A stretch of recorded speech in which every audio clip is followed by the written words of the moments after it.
So I am not a Jew, at least as far as I know. And the way our congregation is, if you're born a Gentile, you are to remain a Gentile. If you're born a Jewish person, you're to remain a Jewish person. Okay. The way we look at it is, since this is a Messianic Jewish congregation, while I'm a part of that congregation, I will observe the Jewish traditions and laws as best I can. Should I leave that and say go to a different church, go to your Mosaic church, then I am a part of your congregation, and I'll do what your congregation does. I'm not there to proselytize. I'm not there to convert you over. I'm not there to say, oh, you're doing it wrong. Because I want to be like Paul. I want to be able to walk into a rabbinical synagogue someday and be accepted. I want to be able to walk into a Baptist church, be accepted, or non-denominational, and then just be like, oh, hey, you're here to worship the Lord, right? That's really what it comes down to. I want to say I'm blessed into being in the congregation that I'm in because they're balancing some very dangerous ideologies out there and theologies such as, see, that's one of the things that always gets me. If Christians say the Old Testament law is dead and gone, or it's been fulfilled, why do we care about the Ten Commandments? Well, there's one that they do always keep. That's tithing. They keep that one around. You do not give to the Lord what's already his. You bring it in as commanded, but you do not give to him. Or Zadok means righteous. So to practice my righteousness is to give. That kind of changes the idea of righteousness to me. Like, I've always thought it's about, me purifying myself, but it's really more about, am I being giving of myself to others? I think the greatest law I struggle with is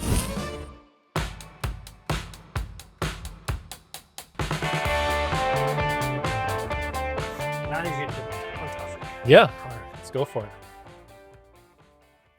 I guess now that you got the backstory to a lot of this stuff, you can understand where I come from when I start looking into things for myself, like the manual, Bible. Started reading it for myself in full entirety. And there were some questions I had coming up. We got out of the Navy. We came back. We moved to Denison. I got involved in a church there. We were probably one of the younger couples. Pastor eventually asked me to do the youth group for him. And it was during that stuff, I started realizing I'm teaching things that I grew up listening to as like a doctrine or a dogma, type. And it's like, do I really believe this for myself? So I started reading scripture.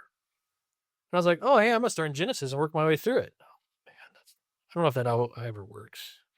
I don't know. I know very few people that have ever pulled it off. Because... Oh, you get about halfway through the prophets and you just get bored and burned out. I'd say Chronicles, probably where that happens. So for me, it all started in Exodus, starting in Exodus 12. I'm reading through there. And one of the things I find interesting is how many times God tells Moses, this Passover, the Lord's Passover, is going to be an eternal ordinance for all the people of Israel, or for all the sons of Israel, or B'nai Israel. For all your generations. Yeah. And it's essentially, you're going to keep this forever, and it's worded, I don't know how many times, and if I remember right, in the Torah, there's at least 19 different ways it's said. And so that started making me ask the questions like, well, how does this look? Because I've always been taught the Old Testament was done away with, right? They're like, Jesus came and completed. It's no longer applicable. Well, if it's no longer applicable, what is this forever doing here? Not just this one, but the other 18 that are in here that are involved in this. There are a few feasts that they are told to keep forever. Passover is one of them. The Feast of Unleavened Bread. Yom Kippur is another one, and also Atonement. Yom Kippur. Feast of Tabernacles, or Sukkot, which is starting here in a few days, because Yom Kippur was last week. Or this past week. And so I started asking questions about it. At the time, our church had this, they were doing this little Lent book. Now, the church we were attending was a non-denominational, but the pastor, he comes out of the Methodist background. And I'll be honest, I did not know my church history like I should have by this point, but I started learning it pretty quickly, just trying to catch up. Sorry about that. That's fine. He said, oh, we keep this as part of the Acts 29. And I'm like, Acts only goes to 28. He goes, yeah, it's the idea that Christians are living the 29th chapter by, living life and keeping it going. I was like, okay, sure. I love my old pastor. He's a great Bible teacher. But I realized the level of questions I had far exceeded what he was wanting to teach. And majority of the congregation we were in were nowhere near the same level of questions I had. And so I'm like, what am I supposed to do with this forever command? How does this look? Like if Jesus, like it says in Matthew 5, did away with it or completed it, and that's the idea that I've always been taught is it's gone. Why does this forever still exist? And then the question comes to mind is if God has his chosen people and he has to choose to reject them for another, what's to say he won't do that to me? That's the question I have. It's like, how do I rectify this? And going into Romans 9, 10, and 11, especially 11, I ran across an interesting verse there at the end of 11. I think it's 25 through 28. Depending on which version you read, or which translation you read, it still says that the children of Israel are God's elect due to the promises he gave to their forefathers. And I'm like, so how am I supposed to rectify this to the more Calvinistic ideas I've heard of being elect? Because I've been involved from Baptist backgrounds as well. How does this look? I didn't have the answers. So I started, we felt led to finally leave our church. We've been at our church for about 10 years. And we're like, all right, we're going to go look into Messianic Synagogue to see if, I just wanted to go visit one to see what they were about. And we went to this one called Baruch Hashem. It's in Dallas. The first time I walked in there, that was the weirdest thing I ever sat through, man. Yeah. Oh my gosh. They have this type of dancing that goes around the congregation. They get up and they read from the Torah. They don't read it. They sing it. They chant it back to the Lord is what they say. And I'm like, dude, this is weird. I dig it. So my wife and I decided we were going to start going. And I would say we've been going since we started 2018, but kind of off and on. We were still kind of going back and forth. We became members in 2020.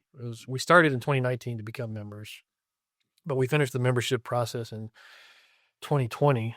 And since then, it's a very interesting cultural shift in mindset. It's hard to explain all of it. Because it's a mix. It's a mix of. It is a mix. What is Messianic? Okay, so Messianic is you have they're Jewish people. They are Jewish. Ethnically Jewish. Actually, there's a lot that are ethnically Jewish there. Not everyone is, but a lot there. But in terms of Messianic Judaism, it's ethnically Jewish who have accepted Jesus, or in Hebrew, Yeshua, as the Messiah. Okay. We see that in Acts. As you could classify the first the apostles right after Jesus ascends as Messianic Jews in a way. After the destruction of the second temple, that's when they really took a split in some of that. And that's kind of when the church broke out.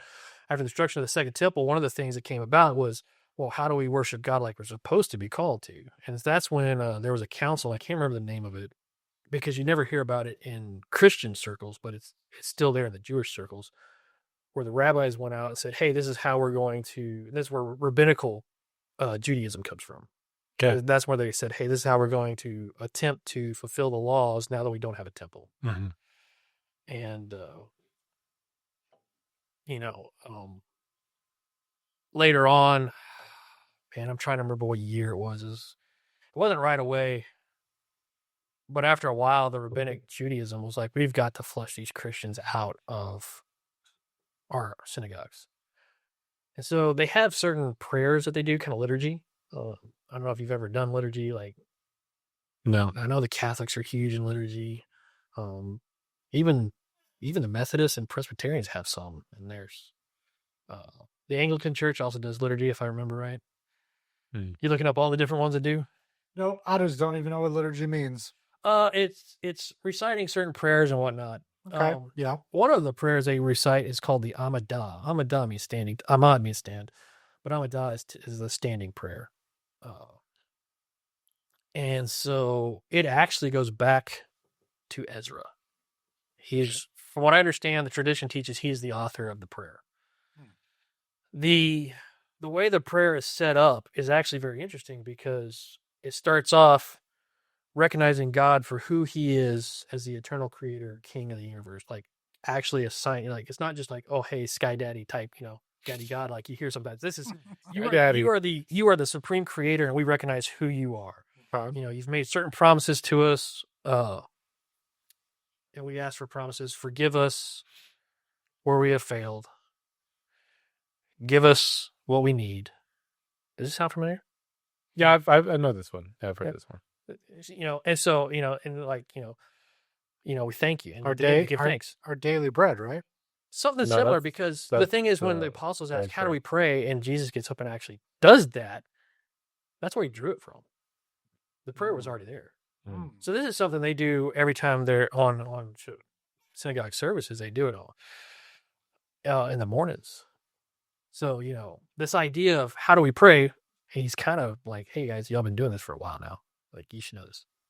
But sometimes I feel like he does that to me too, Hey, you've been doing this for a while. Yeah, you should know this.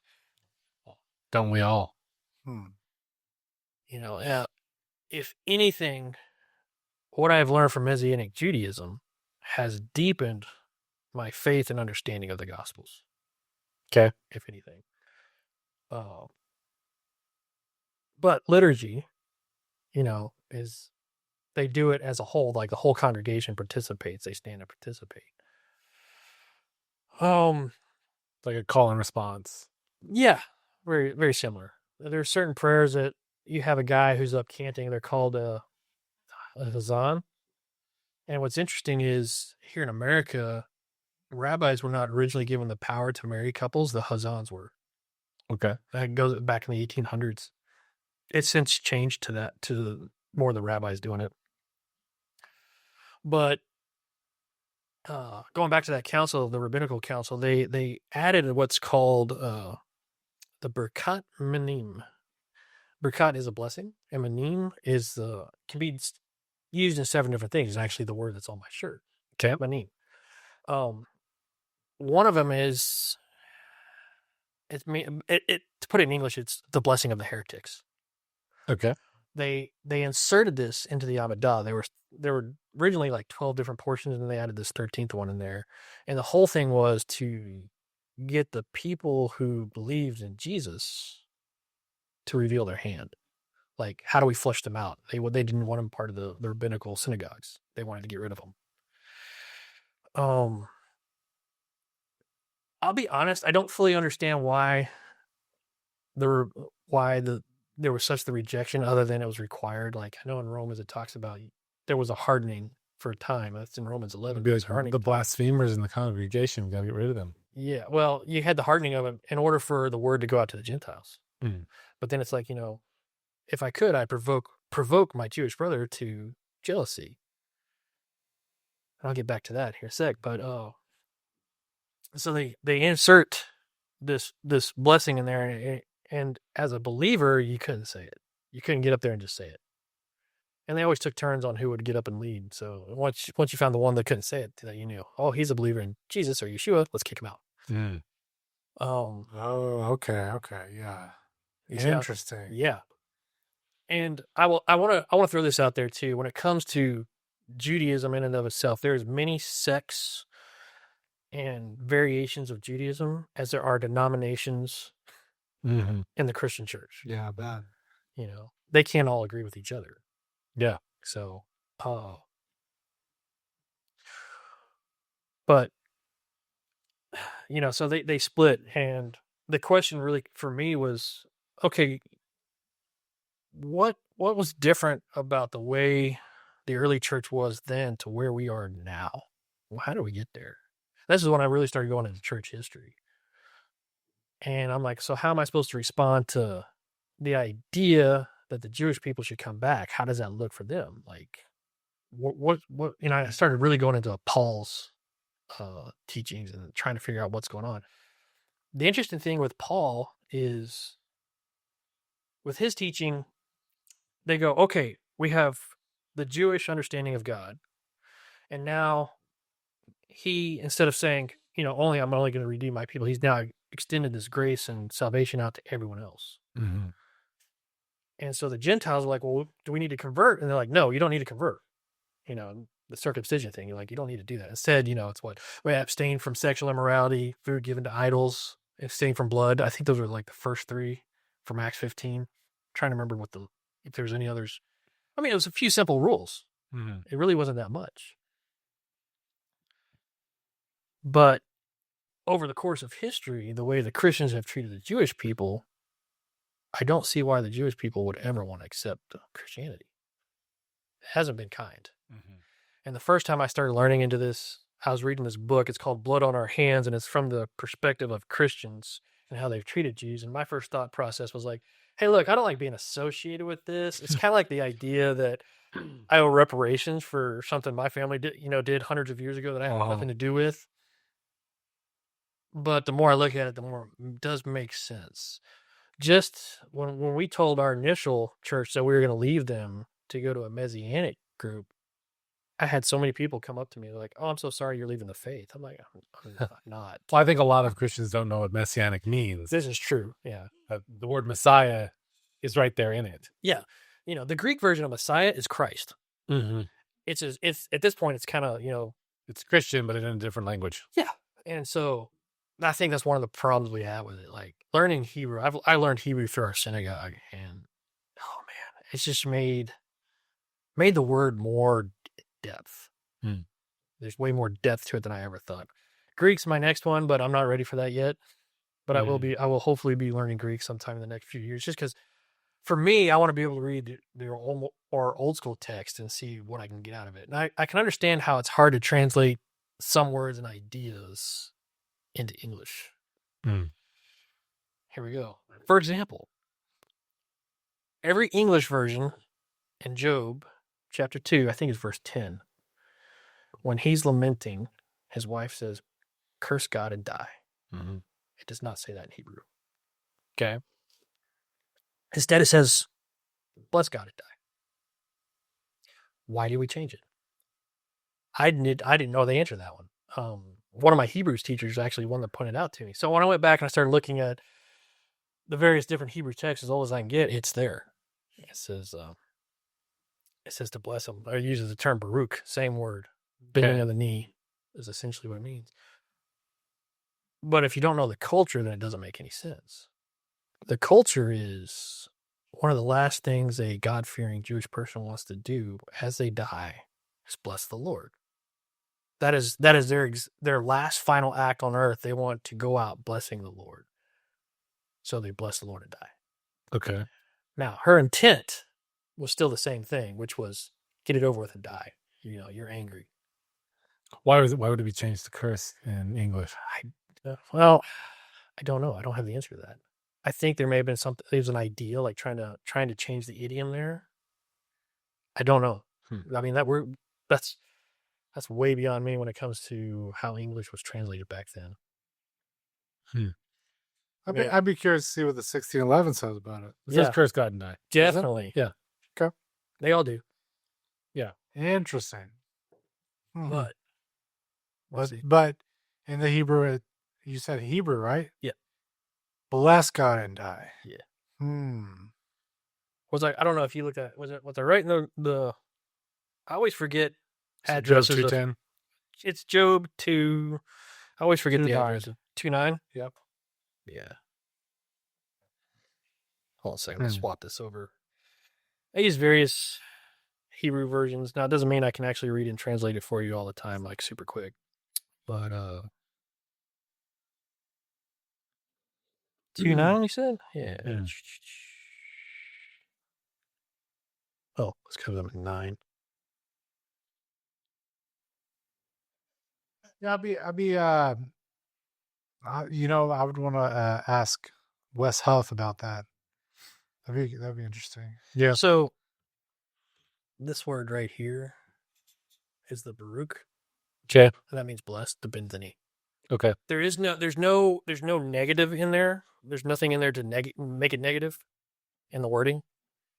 At least in the Hebrew. So and I'm not trying to say they're wrong. I'm just saying there's differences and there's how do you translate the idiom or the idea, right? The cultural concept. Because her heart was still in the same spot, which was say it and get it over and die. Like she was bitter at him. Yeah. In culture, like bless God and die wouldn't make sense unless you explain the cultural. Yeah, and if you don't have that cultural understanding, then it makes no sense. Mm-hmm. So, like, again, this isn't something that's going to change one's salvation. It's just, for me, it's the learning of this going, oh, hey, that's a little bit different, trying to understand how this is. So how do you live your life now then, being Messianic? So I am not a Jew, at least as far as I know. And the way our congregation is, if you're born a Gentile, you are to remain a Gentile. If you're born a Jewish person, you're to remain a Jewish person. Okay. There is no converting back and forth. There's no need for it.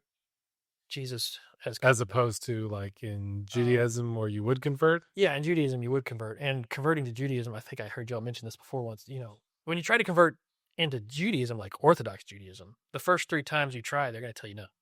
Because they want they're anti-proselytizing for sure. Where we're at, I'm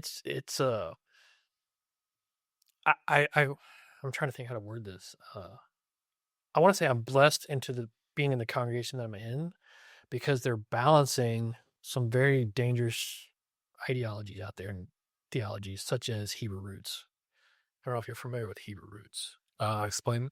Hebrew roots is the idea that we all need to go back and live a Torah life, no matter if you're Gentile or not. Okay.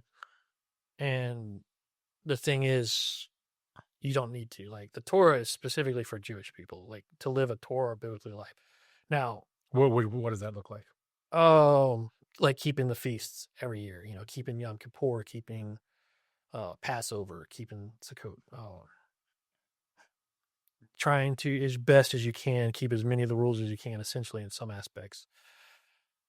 Eating biblically kosher, not rabbinically kosher, but biblically kosher. Mm-hmm. There are differences because some of the rabbinical kosher, they get way off into the extreme. Yeah, no cheeseburgers. Yeah. No cheeseburgers, yeah. It doesn't say not having dairy and meat. It says don't cook a young goat in mother's milk. Yep. Right. There's a difference there. So I knew a guy who accidentally did that once. Who keeps food laws, and they had a calf. It was a calf or it was a goat, and they cooked the young one, and then they realized afterwards there was like a cream sauce in there with it that they got from the mom. This was after the fact. They're like, oh shit, I think we just broke that law. Uh-oh. Oops. Well, if that's the only law I've broken, I've got many more to go. Yeah, well, I'm still struggling with. I believe there's no penalty attached to that one either. I think the greatest law I struggle with is commandment number 10. Covetousness. Well, it depends on how you count your commandments. See, that's one of the things that always gets me. If Christians say the Old Testament law is dead and gone, or it's been fulfilled, why do we care about the 10 Commandments? Well, there's one that they do always keep. That's tithing. They keep that one around. Right. Yeah. Tithing has been an interesting concept, especially in our circles. We do not preach tithing. 2 things to tithing. One, the wording in the scripture, you do not give to the Lord what's already his. Mm-hmm. You bring it in as commanded, but you do not give to him. Mm-hmm. The other part of that, one of the things is where we're at, we don't pass around a collection plate. We don't do that. We have these things called tzedakah boxes. Tzedakah boxes have been around for generations within the Jewish synagogues. They're a box that's set at the door to where if you feel led to put a tithe or offering in, you put it in there, right? Tzedakah is very interesting because Zadok means righteous. So to practice my righteousness is to give, which is interesting because you get into the passage when Jesus is talking about how you should give. Don't let your left hand know what your right hand is doing. In the Hebrew, it says when you practice your tzedakah, don't let your left hand know what your right hand is doing. So when you're practicing your righteousness, it's all about giving. And I thought, that kind of changes the idea of righteousness to me. Like, I've always thought it's about, me purifying myself, but it's really more about, am I being giving of myself to others? And it's like, oh, wait a second here. Interesting. Yeah, that is interesting. So with that said, we don't pass it around. It's give as you feel led. If you feel led like you're supposed to do that. Yeah, free will offering. By all means, I'm trying to remember. I think Paul actually talks about it, give as you feel led, not 10%. The 10% thing is I find it interesting because everywhere else it's like, oh, you're supposed to give your tithe. And going to the synagogue was the first time I ever heard it. They're like, it's not yours to begin with. It's God's. Yeah, and it's also attached to your increase. It's not attached to your labor or your... Right. And it's also not attached monetarily. It's attached to everything that you're doing. Yeah, if you had 10 cows and those 10 cows had 10 cows, babies, one of them belongs to God. You know, one of the things I do look at, I look at the Old Testament rules on social stuff, and I find it interesting because, like, if we put some of these things into practice, for example, you have a field. You go out, you glean, you harvest your field. Anything you drop, guess what? You can't pick it up. When you leave the corners, too. You leave the corners, too.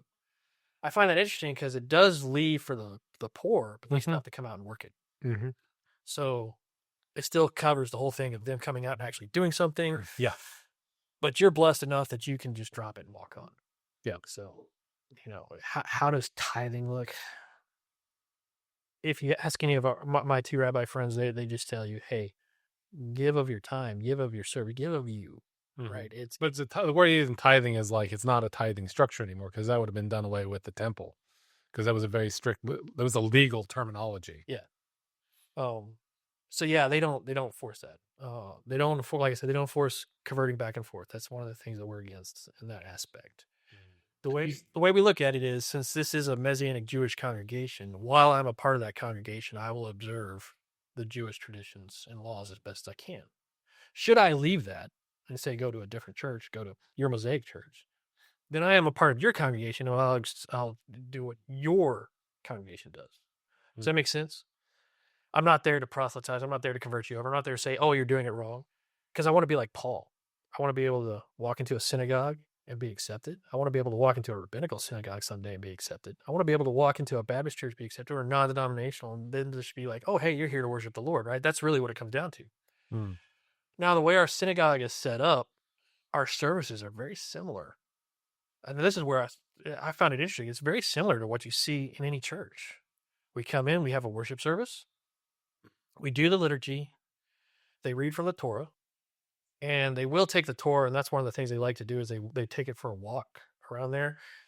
And you'll see people either touching it with their Bible or touching it with, like, the men wear a talit, which is the prayer shawl. They may touch it with their corners and touch it to their lips, because it goes to, I think it's Psalms 2 that says, kiss the Son lest he be set with you. That's where they get that from. But the Son is the Word, and the Word was God. The Word is God. So they look at it as the Torah is an embodiment of God. It's interesting because, and this is one of the things I found fascinating. So we have these scrolls, and have you ever watched the Chosen? You ever seen them pull out scrolls there? All the scrolls belong to my synagogue. Oh, nice. Yeah. So we've been involved with them in that aspect. That's cool. That's kind of cool. Right? But, so they're stuck on these wooden things. They're called Etz Chaim, which is the tree of life. And this is one of the things my rabbi loves to point out all the time. Because we'll hold it up, we'll stretch it out, right? And we're like, so what do you see up here, right? It's the word of God written in words, and it's written on flesh, hung on a tree of life. You see the symbolism there? It's like, oh, wow, that kind of puts the whole Jesus dying on the cross. Well, it's a tree of death, but still, for us, it's a tree of life. Yeah, that's lambskin. Right? Too, so. He's the lamb. So, yeah, you see, there's a symbology there. It's like, oh, wow, this is deep. This is interesting. Yeah, but with that being said, okay, so I'm gonna play. I don't Go want for to say devil's advocate, but I know we need a different word for that. Are we not? Are we?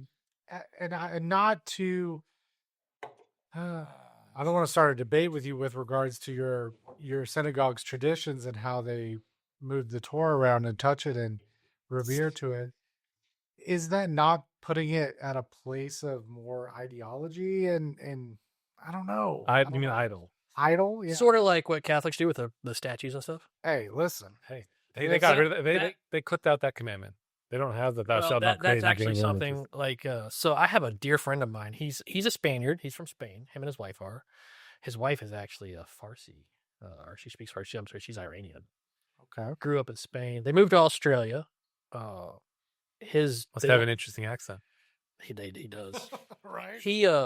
His oldest daughter died of a brain tumor, and he was a doctor.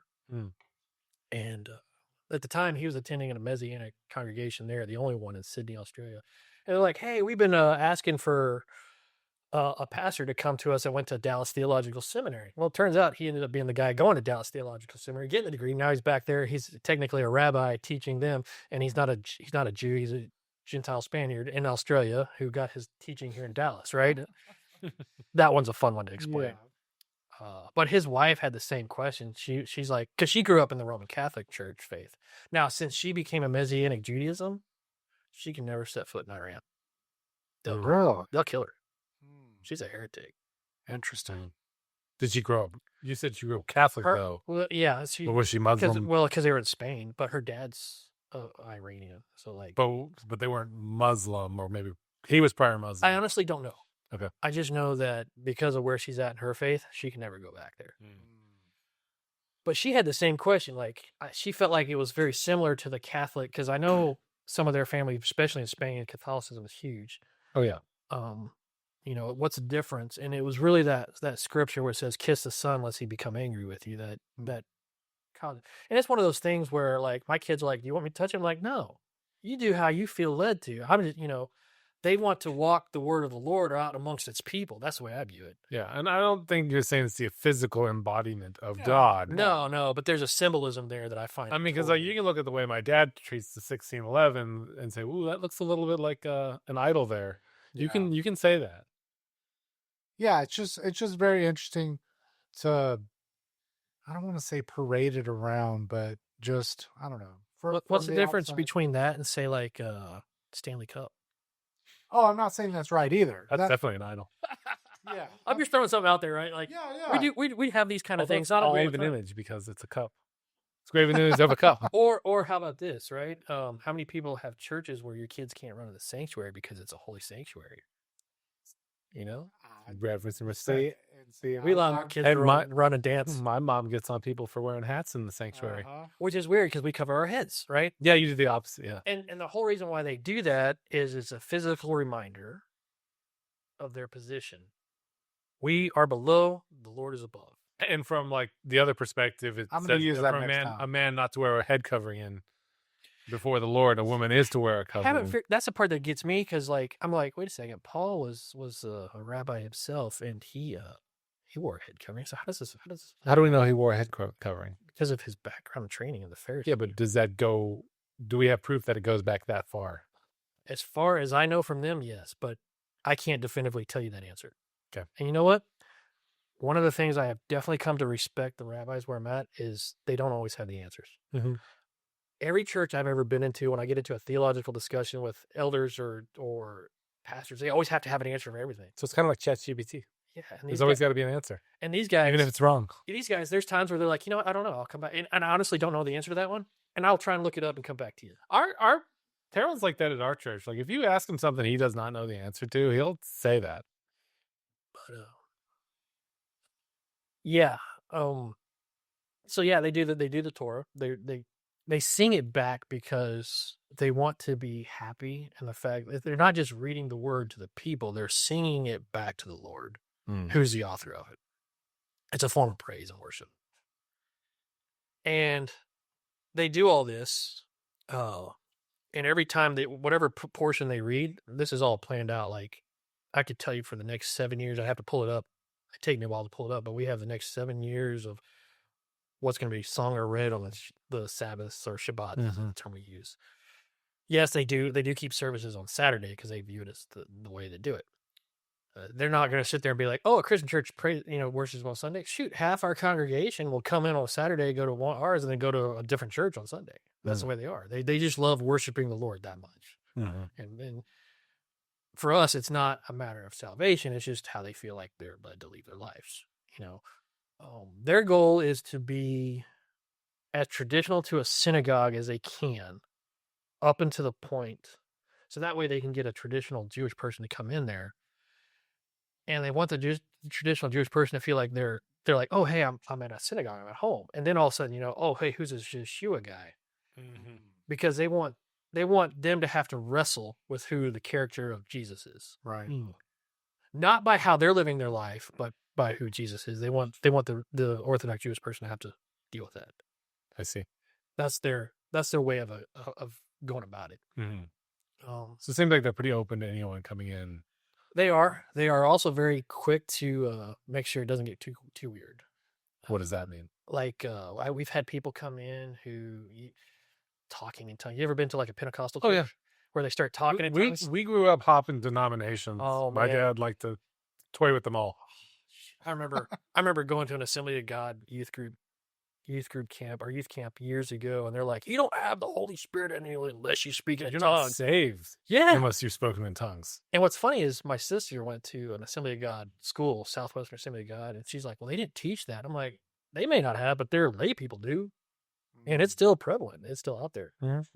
Oh, excuse me. So I always felt weird because I'm like, yeah, I'm just making gibberish up because, I just did it to shut them up. Because if not, I had to sit there and deal like, oh, And they can't question it. no. Like if you are speaking something that's not English, they can't question it. First time I heard somebody do that in our congregation, the rabbi got quiet for a second and he goes, does anyone else have a word? And the other person started to interpret themselves. He goes, no, you can't do that. He goes, because it's supposed to be someone else that can do it. Yeah, not the person who's Right. speaking in tongues. And so they kept going, and I noticed 2 of the elders moved in and escorted them out. I was just like, that's interesting. So they lock it down. Well, they come to it with several things. One, if a person comes to you and says, I have a word of the Lord from you, you have 2 responses. It's true or it's not. Well, if it's not true, then you don't have to listen to it. But if it is true, then you're now obligated to either follow it or not follow it. How do you know whether it's true or not? That's the hard part, right? And so it's also interesting how, here it is a synagogue, and that's the rules they're following for their eldership, Because they believe in Paul, though. They believe in the whole New Oh, Testament. yeah. They believe in the whole New Testament. Yeah. It's, Do you got any extra books that they believe in that aren't in the canon? no. Do y'all do the Apocrypha? No. We don't do the Talmud either.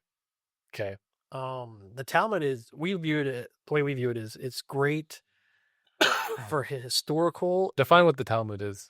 Essentially, it is a commentary on the Old Testament.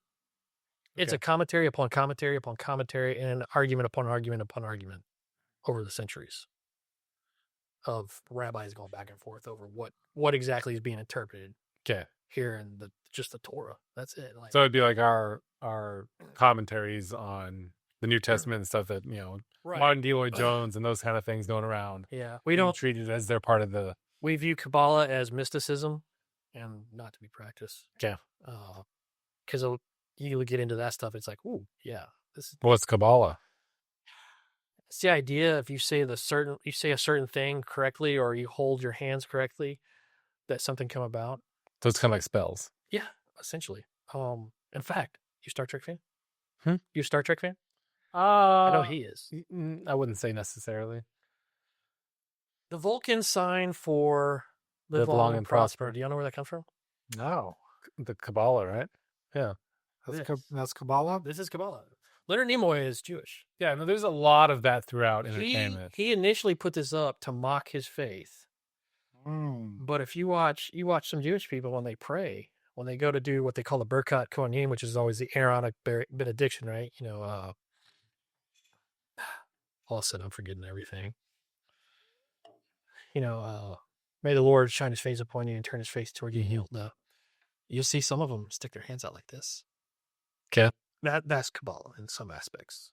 Some people do it from tradition, and I don't judge people doing it, but I can always tell when people start getting into, oh, well, you're not wearing the correct, there's a line. It's like, and my congregation has been very, very careful on how they keep people in check. When there's like, oh, you're going way too far into this and becoming legalistic. Like, stop. Mm-hmm. You're missing the intent of what was here. Right. Oh, Okay. Yeah, because I can imagine with Christianity has that too, but with a blending of Christianity and Judaism to try and get both unified, you have so much more eclectic history that goes along with that to be like, yeah, listen, we don't necessarily believe in what are the clay creatures? Golems. the golems? The golems? No. No? Well, you and I can get on a different topic on that one about idols and them coming to life. Like we can go way down that rabbit hole. But Yeah. that may have to be another day. Well, it's just very, very interesting that, they do have to recognize a lot sooner when potentially folks are going a little bit too far in the deep end the other way. Yeah, and part of that is the whole avoiding Messianic roots, like I was bringing up earlier. So Messianic roots, Hebrew roots. Correction, Hebrew roots. Hebrew roots is a group of people that, and what's interesting is when me and my wife first started questioning, how does this all look? Like how does keeping the Passover forever, how does that look? How's it supposed to look if Jesus fulfilled the law and we're not supposed to pay attention to it? And I'm still struggling with this answer.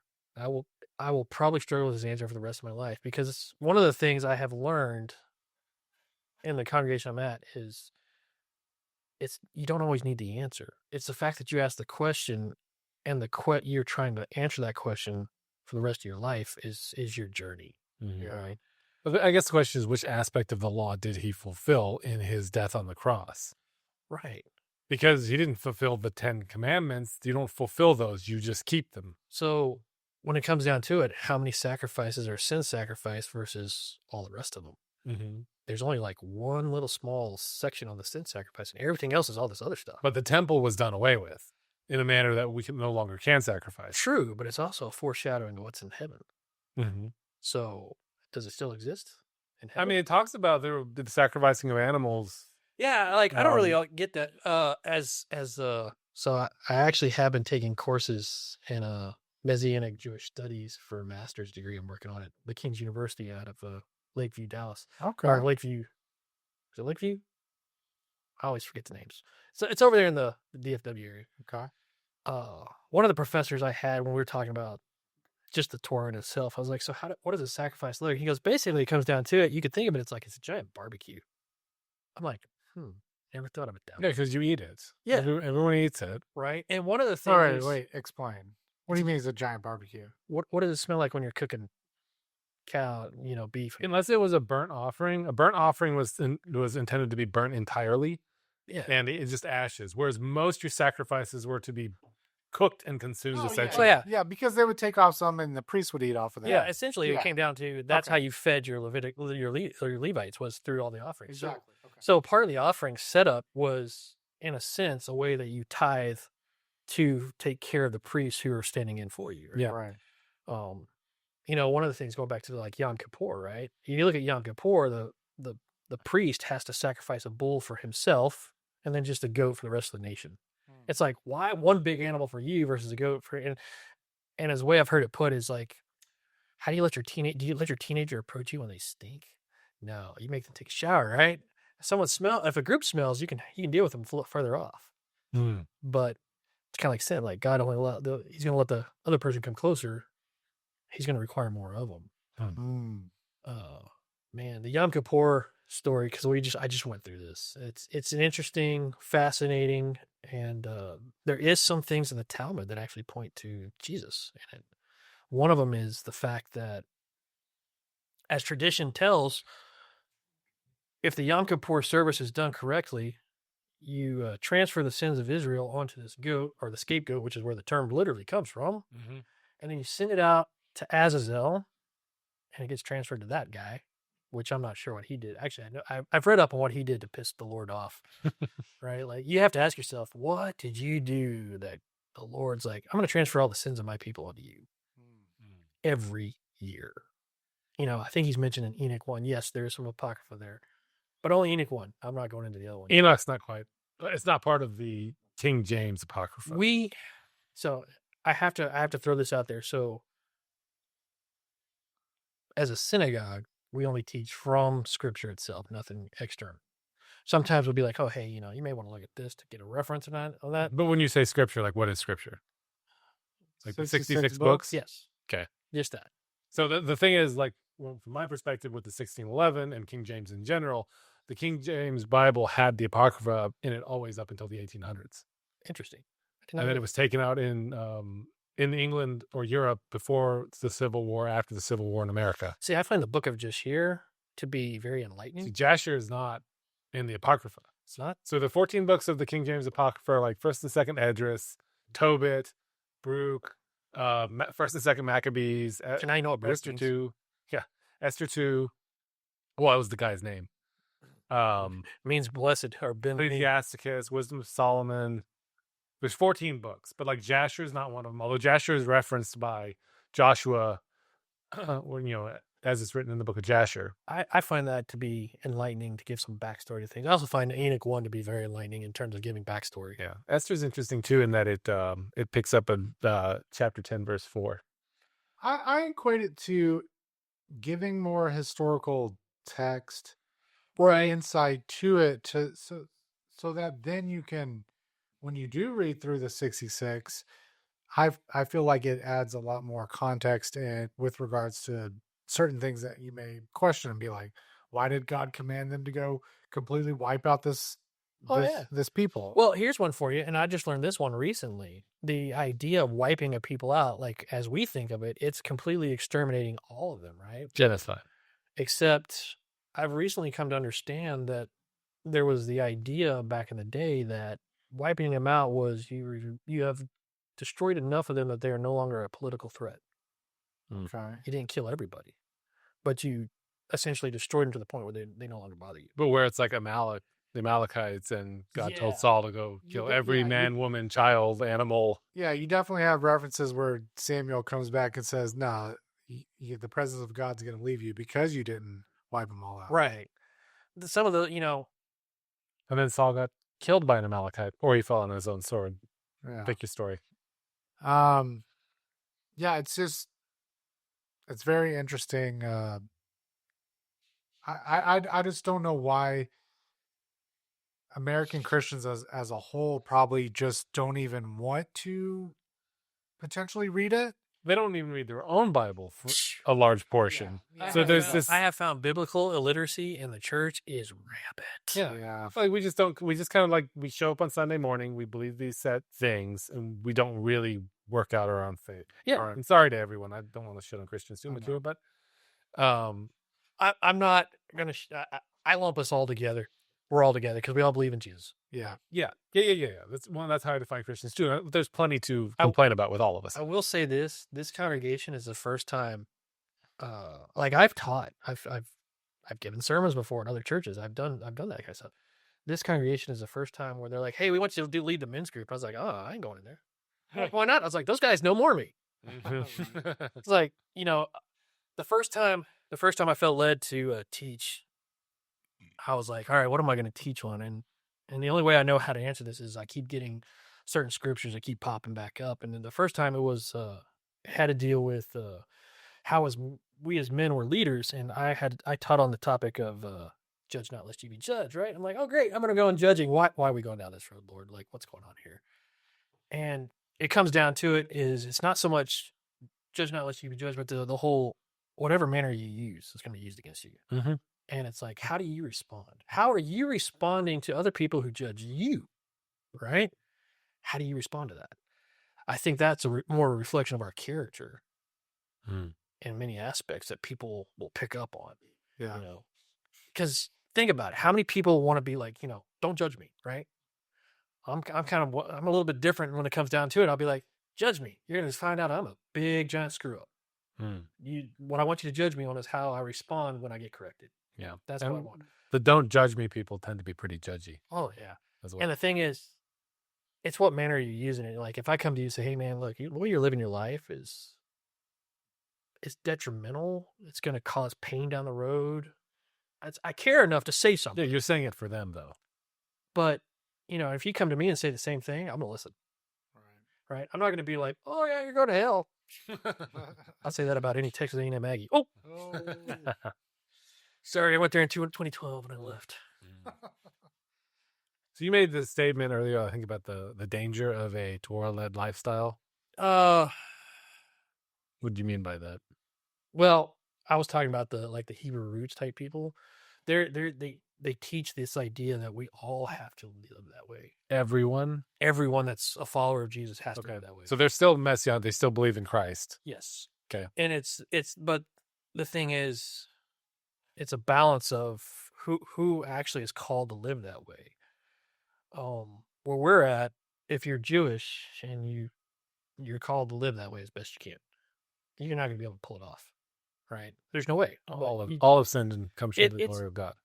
It's kind of like if you want to join an Orthodox Jewish thing, the whole thing is they're obligated to follow it. Gentiles are not. But in Messianic Judaism, they feel obligated to follow it to a point, like being biblically kosher, maintaining the feasts. Mm-hmm. The sacrifices obviously don't buy in terms because there's no temple. Yeah. Yeah.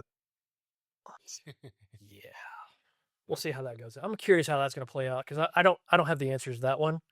And I've got some very highly evangelical family members that are like, man, we got the red heifer back. And I'm like, It's weird how on board Christians can get with it. yeah, and then I go, I thought y'all said this was all done away with. Why are y'all looking forward to this again? Like, I'm confused. But that's also like the John Hagee, like, oh man, put as much support behind Israel as possible when you're Christians. And it's like oh, there's another way to heaven. So yeah, with all this said and done, it brings up one question that I don't have an answer to. I feel like there's two sets of rules at play. You got the rules for the Jewish people and the rules for the non-Jewish people. Okay. The rules for the non-Jewish people are a lot more liberating and nowhere near as binding. Like they're not more. You're not more obligated by the massive amount, like keeping all the festivals and stuff like that kind of stuff. So festivals aren't too hard to keep. Not really. I do. They're also a blessing as well. There is. Like we put a lot of effort, and Gentiles put a lot of effort into keeping Christmas and Thanksgiving and 4th of July, and these festivals. Yeah. See, I find that the Western Church can be very, what's the word I want to use here? Legalistic about keeping those. Mm-hmm. And so it's like, I'm not seeing it different. Like when people throw the term legalistic, especially, like, oh, you practice Judaism, you're legalistic. I'm like, hold up. I can see it going both ways. I do find it interesting, though. Zechariah chapter 14 has a very interesting end of the world passage to it. And it talks about all nations will come against Israel. All nations. Mm-hmm. And that's when the Lord will set foot, I think it's on Mount Moriah, and split it in two. That hasn't happened. Mm.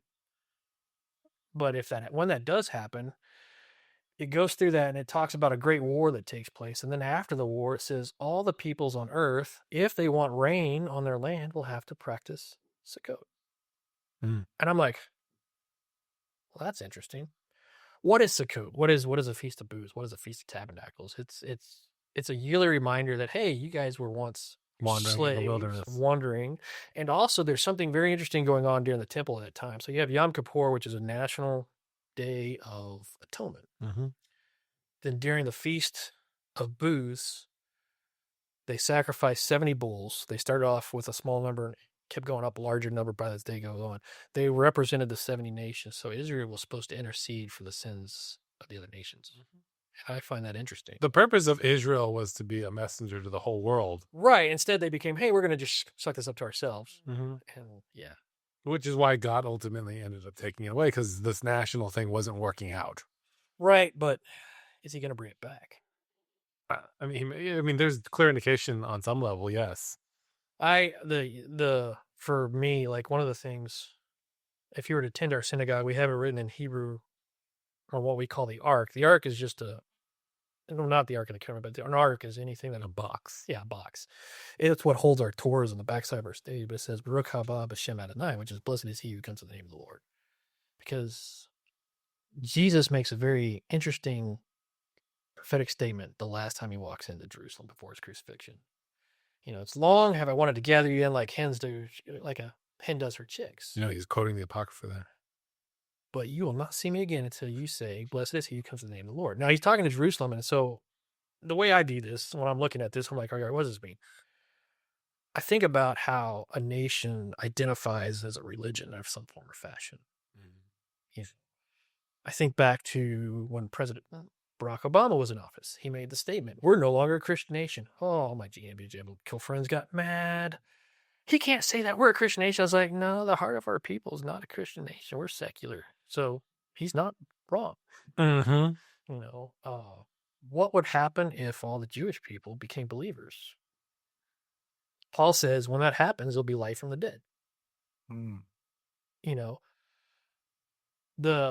interesting part where I get to sit is I get to meet people who are in Israel who are involved in ministry over there.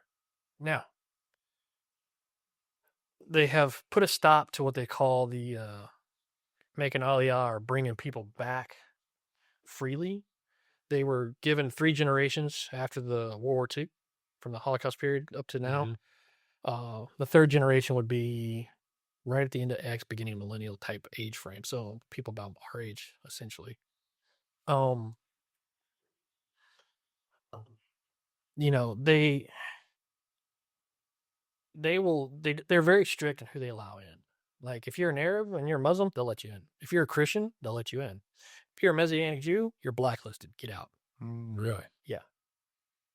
They feel like they're traitors to their people, Mm-hmm. at least in the Orthodox sense. Now, Israel has since swung from Orthodoxy into secularism, which has led to a priming of actually sharing the gospel. I get to listen to guys all the time, like, especially since October 7th War, what's going on. Some of the guys that have come and talked to us and given reports, we support their ministries. They're over there in Israel actively. They're like, hey, what can we do to help? Like, that's all they're asking. And the government's like, just move this water for us. And some of those guys have been approached by the IDF leaders going, hey, tell us about this Jesus guy. The gospel message is going out. Interesting. It's going out there, and it's starting to spread in Yeah. a manner that you're not going to ever hear on reports on TV and stuff. You have to be over there in the midst of it. I find it interesting because I look at like October 7th, and I see what's called this is my theory here, I call it the pattern of the interrupts. When you look at the gospel, every time Jesus is headed somewhere, he gets interrupted by somebody. Hey, I got this problem, and he stops and gives a miracle. Hey, I've got this problem. He stops and gives a miracle. You know, in Luke, he goes to visit the Pharisees one night, sits down, eat with them. This bloated man comes up, and he stops and he heals the bloated man. He goes into the synagogue and he starts to teach, and the woman who's crooked, he heals her right there. And, you know, it's how do we as believers respond in our interrupts in our daily lives? How do you respond? Like, think about it. If you're headed somewhere and somebody interrupts you, how do you respond to them? Like, depends on how big their problem is, I think. Say a panhandler come up, hey man, you got $5 to spare? You got some change? You know, how do you respond to that? I generally give it to them.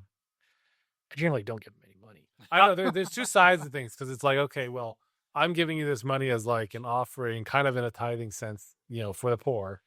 Then it's kind of, this is God's money I'm giving you. You better treat it correctly. I'll see. I do it this way. I'm like, what's your need? Let me purchase your need for you. Yeah, I will purchase your need, but I'm not giving you cash. Which also is a logical way to do things. But how angry do people get when they're interrupted? Get cut off in traffic. You're in the middle of a project and somebody interrupts you. How angry do people get? It's that pattern of the interrupt. I think that's where a lot of our character actually does shine out through. Like, I look at Jesus in the Gospels, and that's when his character is really shining through. You know, how do I love my neighbor as myself? Oh, when they interrupt me, I'm not angry at them. I'm not angry at them. I just like, you know, hey, what's your need? How can I help you? You know, and I see that's the actual Messianic Judaism response right now in Israel. Now, granted, I'm not saying support the government. I'm never going to say that. I won't even say that about ours. But I will say support the people, right? You know, I served in the military. I hate most of what the military leaders have done, and I can be vocal against them, but support the people in there that are trying to do their job. You know, nobody wants to do that job, and that job is a job that's not meant for everybody, and it leaves psychological scars on people. And I don't think we take care of them like we should. That's a whole other topic, but you know, I don't want to be sitting here saying, oh yes, we must support Israel as a church. No, I'm just saying support the people and try and show the love of Christ to them, so that way they become believers. Like, how do I provoke that jealousy? How do I do that? How can I, as a Gentile, provoke a Jewish person to want to know who Jesus is? I mean, the Bible says it's through conviction. Like, nobody comes to the Father unless they're called. Right, but if all their examples are Christians or jerks to us, oh yeah, they want nothing to do with it. And that's where it's like living as a good example in your life, living as a Christian, as Christ would, like you say, is one of the biggest ways to reach people. You know, most of my conversations of what I learn in our synagogue actually have to deal with on the Christian side of things, and it's me talking to people like, if you hear someone's practicing Messianic Judaism, don't be so quick to condemn them. Mm-hmm. I'm not going to mention names, but some time ago we had a homeschooler mother who was going off on the Shabbat keepers. She's like, I can't stand them. The Sabbath keepers, they drive me nuts because they won't do anything. And I was like, do you have a day of the week that you just sit around and do nothing? She goes, yeah, that's on Friday. I was like, oh, so that's your Sabbath. Mm-hmm. And she got mad. And I was like, oh, I'm just pointing out that that's you. You're angry at these other people for doing this, and you're doing the same thing. Yeah. I think that's one of the things Jesus was all about, was don't be hypocritical about it. Yeah. Let your yes be yes, let your no be no. Yeah, and stop judging for things that don't really have a factor on you at all. Right. Like I mean, so I don't eat pork. We keep, as you say, biblically kosher. And there's people will get upset at you for not eating pork. Almost like you're judging them by abstaining from the thing that they like. Why would they get mad at you for that? Yeah, and they ask like, well, why do you do that? Because God said not to, and it was good. Yeah. Like, you can live without bacon. Like, it's not a necessity of life. For me, if I have a Jewish person at my house, I'm not going to offer them pork. I'm not going to offend them that way. Mm-hmm. I'm going to go out of my way to make sure that, hey, what I do here will be, let's consider it, just use the term kosher, because I want to develop that relationship between us. Mm-hmm. I don't want to make you feel judged for this other stuff. Now, with that said, I have family members. I go over to their house. Hey, man, I got you, a ham sandwich. And if I'm like, oh, well, I'm not going to eat that because it's big kosher, I might offend them. I just eat it anyways. Mm-hmm. It's like, okay, yeah, whatever. We have discovered that cutting ham out of our diets has helped my wife because she gets headaches from ham. There's something interesting about it. Yeah, we didn't know about this until we cut it out. Yeah. And so we have discovered there are not considered a health food. There are some. You know what's funny? Stephanie's back on the no pork. Really? Yeah. So you're Stephanie and my Stephanie. It's funny because we're both named Ben in some form or fashion. We both have a wife named Stephanie. Yeah. That is interesting. But yeah, most of the unclean foods are not considered health foods. Right. Like, some people might argue that there's some shellfish that's. Hey, now let me go ahead and just put my flag in the hole for crawfish. I love me some shrimp. Yeah, but I don't think you'd call it a health food. I said health food. That's that Cajun in you showing right there. Saying. Yeah. I know about the Cajun side of your family. Yeah. Yeah. Man, I once watched his dad crawl up a cottonwood tree, nothing but bare feet, and I don't know how he did it. I swear, I think he used his toenails to anchor in. No, man. Oh. But yeah, as far as that goes, like, that's something we try not to, like our congregation guys, we're like, people are going to practice things differently. Yeah. Don't sit there and make it sound like they're going to hell or not. Well, and that's like I said, for us, us and our family, we keep biblically kosher, but like, I think from a health perspective or from a good getting closer to God perspective, like other people could practice it as well, but it's by no means like a obstacle in our relationship. Right. Like, it's not a salvation issue. It's not, there's the only penalty attached to it is you're unclean until the evening, which means you can't go into the tabernacle. Oh, darn. Which it's doesn't not exist existent to right go now. into. So let's eat out. No, I'm just kidding. Yeah, it's taking a legalistic approach out of it and working through your salvation as God is speaking to you about when you read his book. Right. Mm-hmm. Yeah. Let's throw this on the Christian side of things. Okay. Let's drink. Some Christians like drinking. I know some do, but there are a lot. They're like, oh, we it's got some. You want some? Oh, I just throwing it out there. Oh, you got any rum? No. Why is the rum always good? No, what I'm getting at is like, I know quite a few people that would judge me harshly if they found out I had a beer in my fridge. I do. Right. Yeah. I would judge you by what kind of beer you have. Fair point. If you have Budweiser or Bud Light, yeah, Busch I'm going Light? to judge you. Oh, some Busch Light. Busch Light's all right. Busch Light. Same company. I'm a fan of a local brewery. Like if we go Shinerbach or I got 903 up where I'm at. Yeah. But no, it's very funny, and the only reason I bring this up is because you know him. But my own father has mentioned about listening to the podcast and said something about, oh, your pastor was talking about smoking cigars and drinking, and that was the whole comment. oh yeah, But it was enough for me to be like, yeah. It's not a sin. Judge lest you be judged. Well, the whole, a lot of people there's areas in the law that command you. yeah, there are It's times. like, oh, if you have stomach troubles, or if a man's sorrowful, give him strong drink, which is Proverbs. But yeah, it says don't be a drunkard. yeah, don't be a drunk. Yeah. Don't be an alcoholic. Raging Raging alcoholic. enter the kingdom of heaven So- because alcohol is their god. With that said, I've spent time working in rehabs before, volunteering time. Okay. I will not drink, and I will not have any alcohol around somebody who's a recovering alcoholic. Okay. I won't do it. Yeah, why would you? Why do I want to be a stumbling block? Mhm. Right. But that's not to say it's a sin. I would view it as it's a sin for me to put that temptation in their way. Mhm. At least that's the way I view it. So Which goes to James, where it says, if you believe something is a sin and you do it, it's a sin to you. Right. It's a heart matter. Yeah. And like Romans 14 talks about, hey man, don't be so hard on others who do this differently, like eat different than you. Mm-hmm. So, Yeah. it's definitely we have a reoccurring guest. Randall Reeder has been on the show before, and he has a ministry called Save Savage, where they go out to the bars. What time do they go? 2 p.m. 2 on Sunday. p.m., and have church in the bars. Nothing wrong with that. And it's Like, who needs Jesus more than somebody who's at a For bar real. at 2 p.m. on a Sunday? yeah.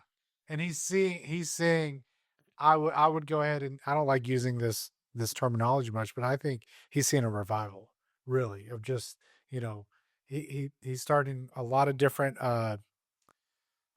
groups across the US that are, doing the same model, and really just reaching out to those people that are a little rougher around the edges, that Just kind of loving them where they're at. yeah. Yeah. And the it's goal awesome. is for them to get out of the bar and find a church, Right. Yeah, not to stay at the bar. not to stay at the Well, bar. I think, see, that's one of the things. It's like the whole idea of, go and sin no more. Like, Mhm. they're like, oh, well, Jesus ate with prostitutes. And it's like, yeah, but he also said, go and sin no more. Mhm. Right. The whole thing is, I don't have to agree with your lifestyle. I can show love to you and your, Yeah. where you're at, especially like jump into the LGBTQ, whatever. AAIP. I mean, that's something that affects my family.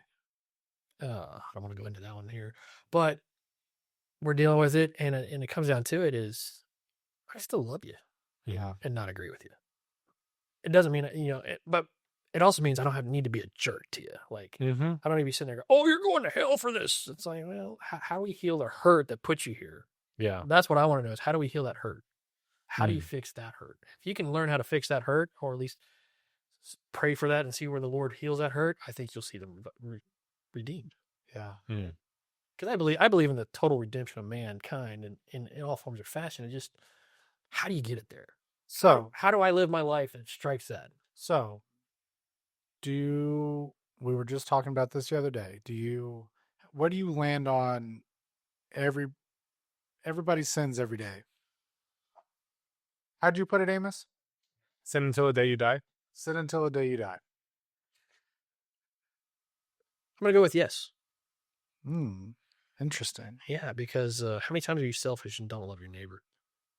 Okay. At what point are you going to do something, yell at your kids, yell at your wife? But you do have to define what sin is. That is true. Well, I find it like this, right? Is it a sin between me and God, or is it a sin between me and you? Because I can sin against you easily. Yeah, but that's got to be defined in God's parameters, which would be the last 6 of the 10 commandments. Right? Because like you can say, hey man, you're a jerk, and then get really offended by it, and then you sinned against him, but like not in the, like, it was how he took it. Well, it depends. So did he get upset and me not know about it? Was it unintentional on my part, or is it intentional? Could be, could not be. But I mean, Jesus said sin is transgression of the law. Yeah. So, and then James, if someone believes something is a sin and does it, then it's sin to them. That's a heart matter. But I do believe that when Jesus gave commands, he didn't give commands that couldn't be fulfilled.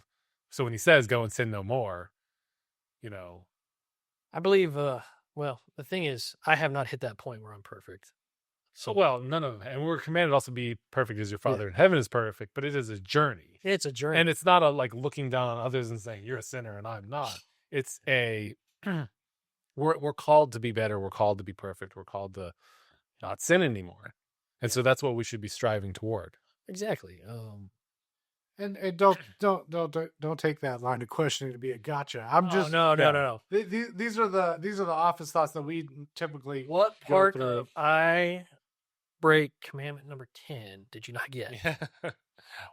I envy things when I shouldn't, which is funny because that one's actually not against anybody but yourself. Covetousness. Yeah, it only affects you. It's a thought crime. Yeah, there are thought crimes in the Dun, Bible. dun, dun. Yeah, and there's no penalty for it either, outside of like judgment by men against other men. So here's a challenge for y'all. Out of all the sin offerings and sacrifices, how many of them are for intentional sins, and how many of them are for unintentional sins? It's a good question. Well, we've definitely talked about I don't know the answer to that. We've definitely talked about narrowing down what the actual 10 Commandments are, because different Christians believe different ones, and obviously we mentioned the Catholics removed some. But then we took it a step further to weren't you explaining that the first 4 or 5 are towards God, but the last ones are more. Well, it starts with how you count them. So there's 13 commands in Exodus 20. Okay. There's 10 thou shalt nots. Right. So have no other gods before me is not actually one of the thou shalt nots. Okay. And where were you going with that? We'll just break up that dichotomy of the ones against God versus the ones. Okay, yeah. The split is at honor your mother and father. Yeah. Which is also not a thou shalt not.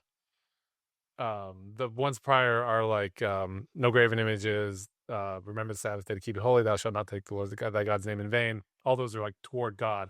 Then once you get past honor your mother and father, you have thou shalt not kill, steal, commit adultery, bear false witness. Towards your fellow man. Towards your fellow man. And then thou shalt not covet. And then there's 2 thou shalt not covet. So thou shalt not covet thy neighbor's house, then thou shalt not covet thy neighbor's wife, nor his manservant, maidservant, ox, ass. Big back. Call back. They're running diesel truck. But yeah, so and then when Jesus with the rich young ruler, when he said, "What must I do for eternal life?" Jesus listed off the last 6 of the 10 commandments. He started with honor your mother and father, and then thou shalt not kill, commit adultery, steal. And he said, I've done all these things from my youth. And then, then it says Jesus loved him. And then he said, if you will be perfect, sell all you have and follow me. It's like nowhere in there does it say that he didn't have eternal life, that the rich young ruler didn't have eternal life. But he had, a lot of worldly possessions that he was attached to, which prevented him from achieving perfection in his own life. Right. And that's also, it's not a command for every rich person or every person in general to sell all they have and just follow Jesus. Well, see, that was a specific commandment to that guy. That's one of those ones where I've seen people like, oh, you're supposed to sell everything you have. Yeah. And it's like, hold up, what about the parable of the talents, when you get stuff and you're supposed to invest it? Yep. Yeah, there's a lot of case-by-case scenarios, and that's why we all have to be led by the Spirit. And and same thing with Paul. You're reading someone else's mail when you read Paul. Oh, yeah. Yeah, this is to a bunch of churches 2,000 years ago that we can glean from. But when you say this thing is written to me right here, it's like, no, I don't think Paul was thinking about you when he wrote that mail. I'm not saying it couldn't have happened, but I'm saying I don't think so. Churches and leadership. That's one of the women in leadership. I think that's one of the things we. They might have had They might have had, as Randall said, they might have had some rowdy bitches in that church. Right. I always like to point out Judges chapter 4, and we'll go to Deborah. Mm-hmm. Oh, Deborah. She was right. Well, it's me, a lot of people are like, oh, she was put there because there's no man. I'm like, it doesn't say that. There was a man right there who, what's the guy? Who's Barak? Yeah, Barak. Yeah, I was gonna say, but Baruch is in the Apocrypha. Barak is a different guy. They're actually the same root words. Yes, but they were different people. They're not the same historical figure. I understand. Yeah. Yeah, it's very, very just like Joshua and Jesus are the same name. They are. Different different figures in the Bible. In fact, we had actually taught on that on the night teaching, the night of Yom Kippur. So we do observe things from sundown to sundown in a traditional sense. That's the only clear dividing line of the day. Midnight's it's kind of an arbitrary spot. It is arbitrary. Yeah. It's always like the time of the years seem arbitrary to me in many aspects. Like, why is the New Year's set to where it is, and why is it not set to the winter solstice, which makes more sense? Mm-hmm. If you're going to divide it that way. I don't know. Let's blame the Catholics. Well, you have to go back to the 1500s when they made the Gregorian calendar and arbitrarily set some dates. Well, the Gregorian calendar was a reset because they were off. They were really walking off. So, what was the calendar before the Gregorian? I don't remember. I don't know. Was it I Augustine? mean, how old is the Jewish calendar? If well, Well, it would go back to Moses. right now it's the year 5,786. What Okay. point does that start at? 5,786 years ago. I know, but what do they have a? Do they have a? I don't know the answer. I'd have to. Pin on the map for that. I would have to look that up and come back to you. Because that sounds like flood or pre-flood. I mean, by the years in the Bible, that would be pre-flood. Yeah, I Hmm. don't know. I don't think it's quite back to Adam though. I don't know. I don't think it is. Mm. Um. Well, cool. Yeah, that's Any closing thoughts from anybody? Did Yeah. that this long enough, or should we go for another 30? Well, I wanted to I'm good. You can ask me questions. This is something that I've recently seen come across my feed, and I feel like I need to slide these out of the way. because you're sitting here, I wanted to kind of pick your brain. Those might be. You might put those on the floor. They'll be in the foreground. You had mentioned, you had said Jesus, and then you said Yeshua. Yes. Okay, so this particular Instagram reel or whatever it was that I was watching was essentially a modern Christian / preacher that was saying that Yeshua was invented from the Hebrew language not being spoken and therefore can't be trusted, if you will. I don't know. I don't know where he was going with it, but it's essentially the exact opposite of the Hebrew roots, I feel like. Oh, that may be the sacred name one Okay. because okay. they're the ones that throw the extra H in there. One of the sacred name Yeah, people Hoshua. pro Yeshua. Yeah, there's Yehoshua, Yeshua. Y'all want to learn a little Hebrew today? Okay. Sure. Would you like to know what the word salvation means? Okay.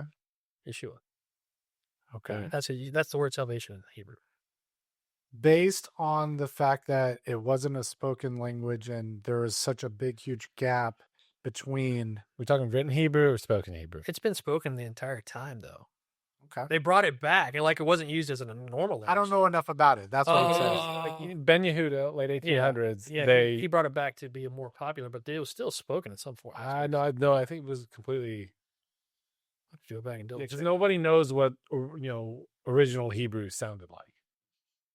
I don't know. No, See, I've been taught unless that- I'm deeply mistaken on that. I've been taught that that there culturally there has been some remnants of it, because the Sephardic has been in Israel. Well, there's like the entire Yiddish. time. There's Yiddish, and Well, there's I'm throwing out the European side. The Sephardic spoken version of it, not the Ashkenazi, but the Sephardic version of it has stayed in Israel and has never left. Interesting. Okay. I'd have to do a little research on that. but Yeah. my understanding was that Hebrew as a spoken language was There are completely died off. There are two. Well, there's And then several it was dialects. revived. There's several dialects. So you got the Ashkenaz, which is the more from the Yiddish background of the European, and the Sephardic is also in the. So we pronounce it more in the Ashkenaz version when it comes down to whether or not which way we're going to go, based on the hereditary of the congregation. But Sephardic is still spoken in Israel, and that's what they're based the one. And so, while I can read and speak very little, I have to change dialects if I were to go over there. Okay. Hmm. So Interesting. yeah, so there is a form that's been spoken, as far as I know, that never stopped. It wasn't used as popular.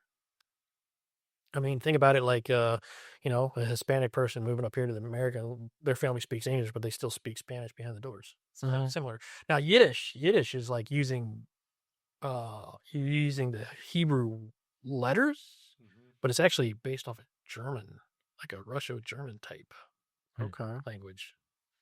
Interesting. Yeah, that whole split's weird.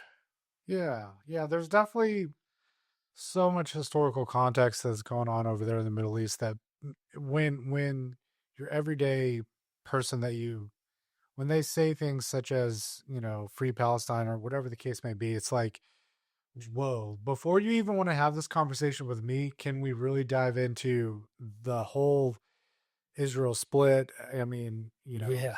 Babylon, you got 12 tribes going different directions, and what are we really talking about? And it gets complex quick, and they don't want to have that conversation. They just want to believe what they want to believe, which is fine, whatever the case may be. And that goes for pro-Israel as well. It's like, okay, what are we really talking about? What are we boiling down? Are you saying the state of Israel that in its current capacity?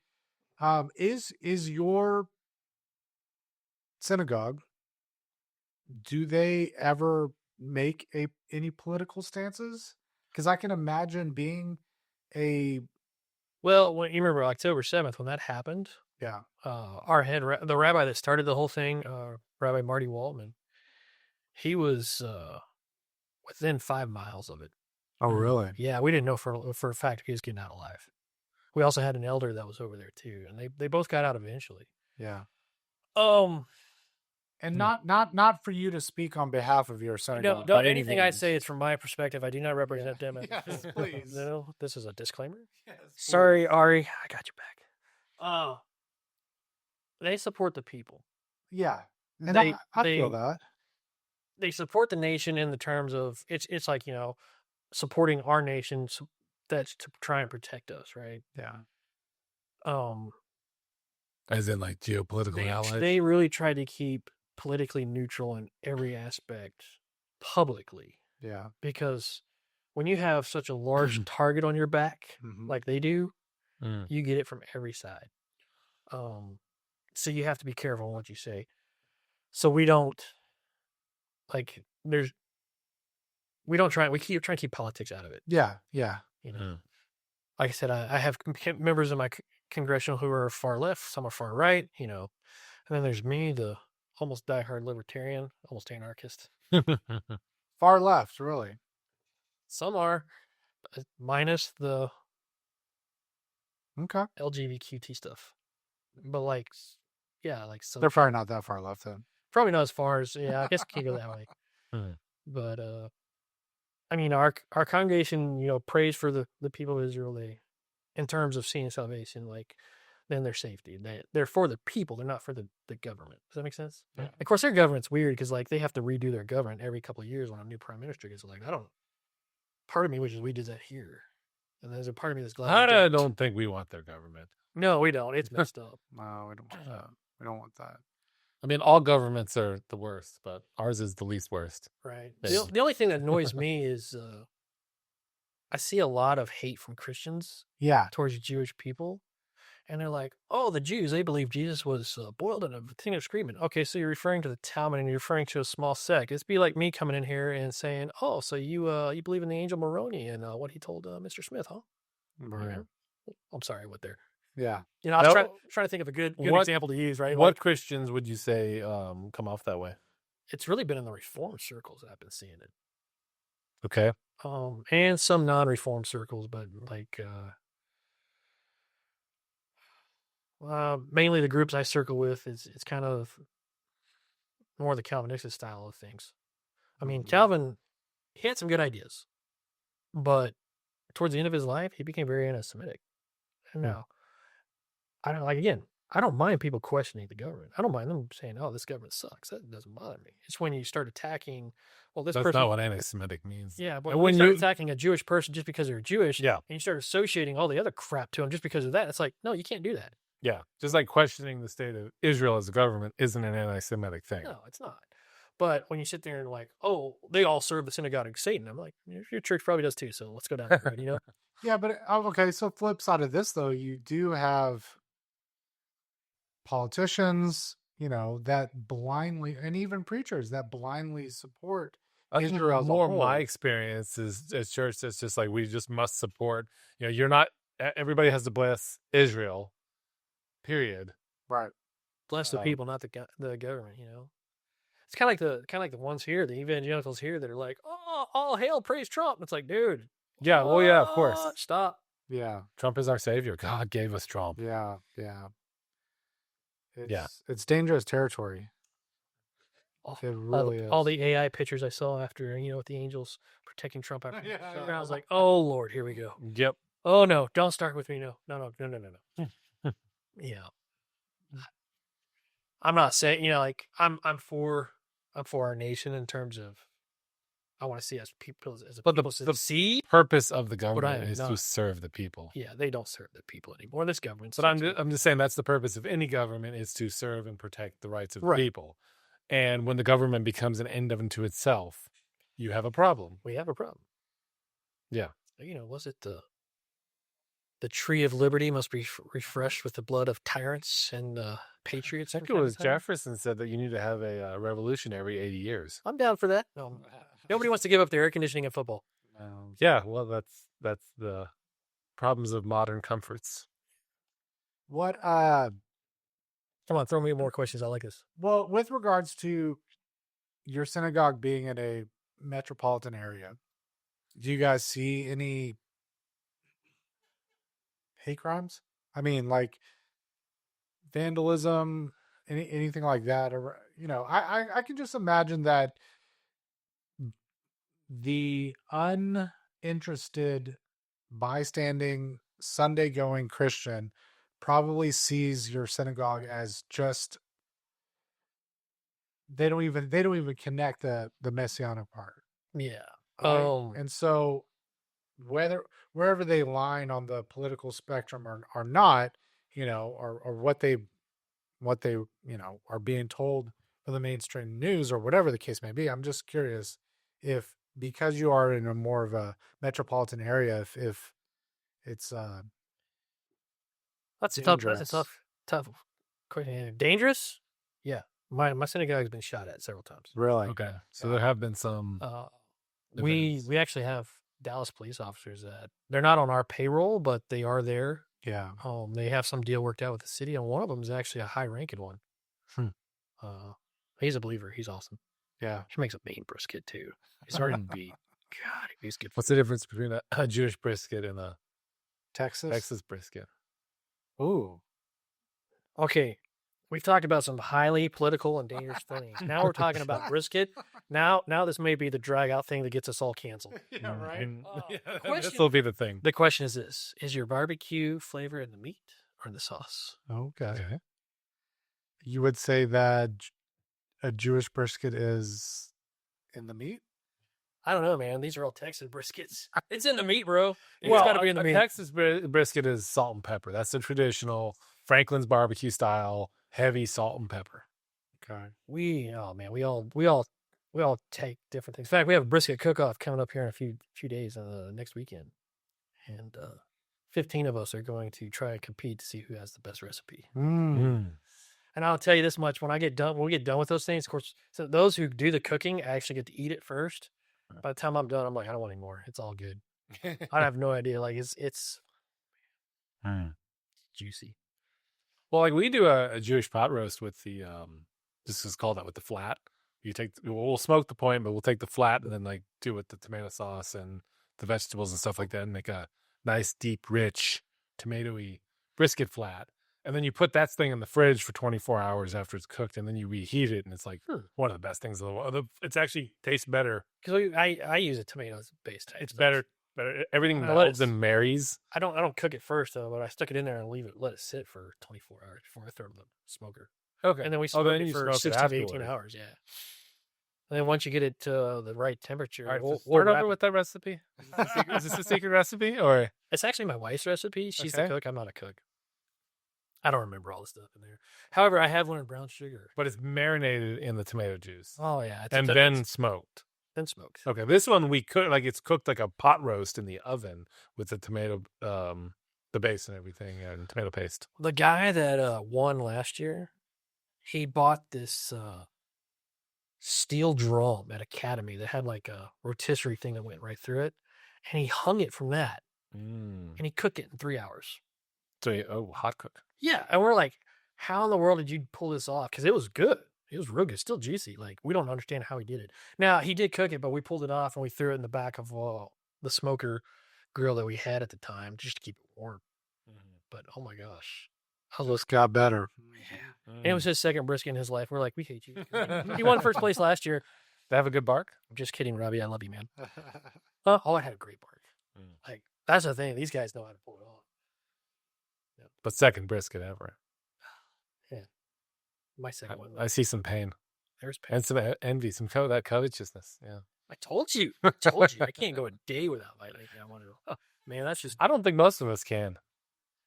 Yeah, it'd be tough. Yeah, we can talk politics, religion all day long. Nah. But when we start talking about brisket and barbecue, Things that's are getting when the gloves come off. dangerous. Yeah.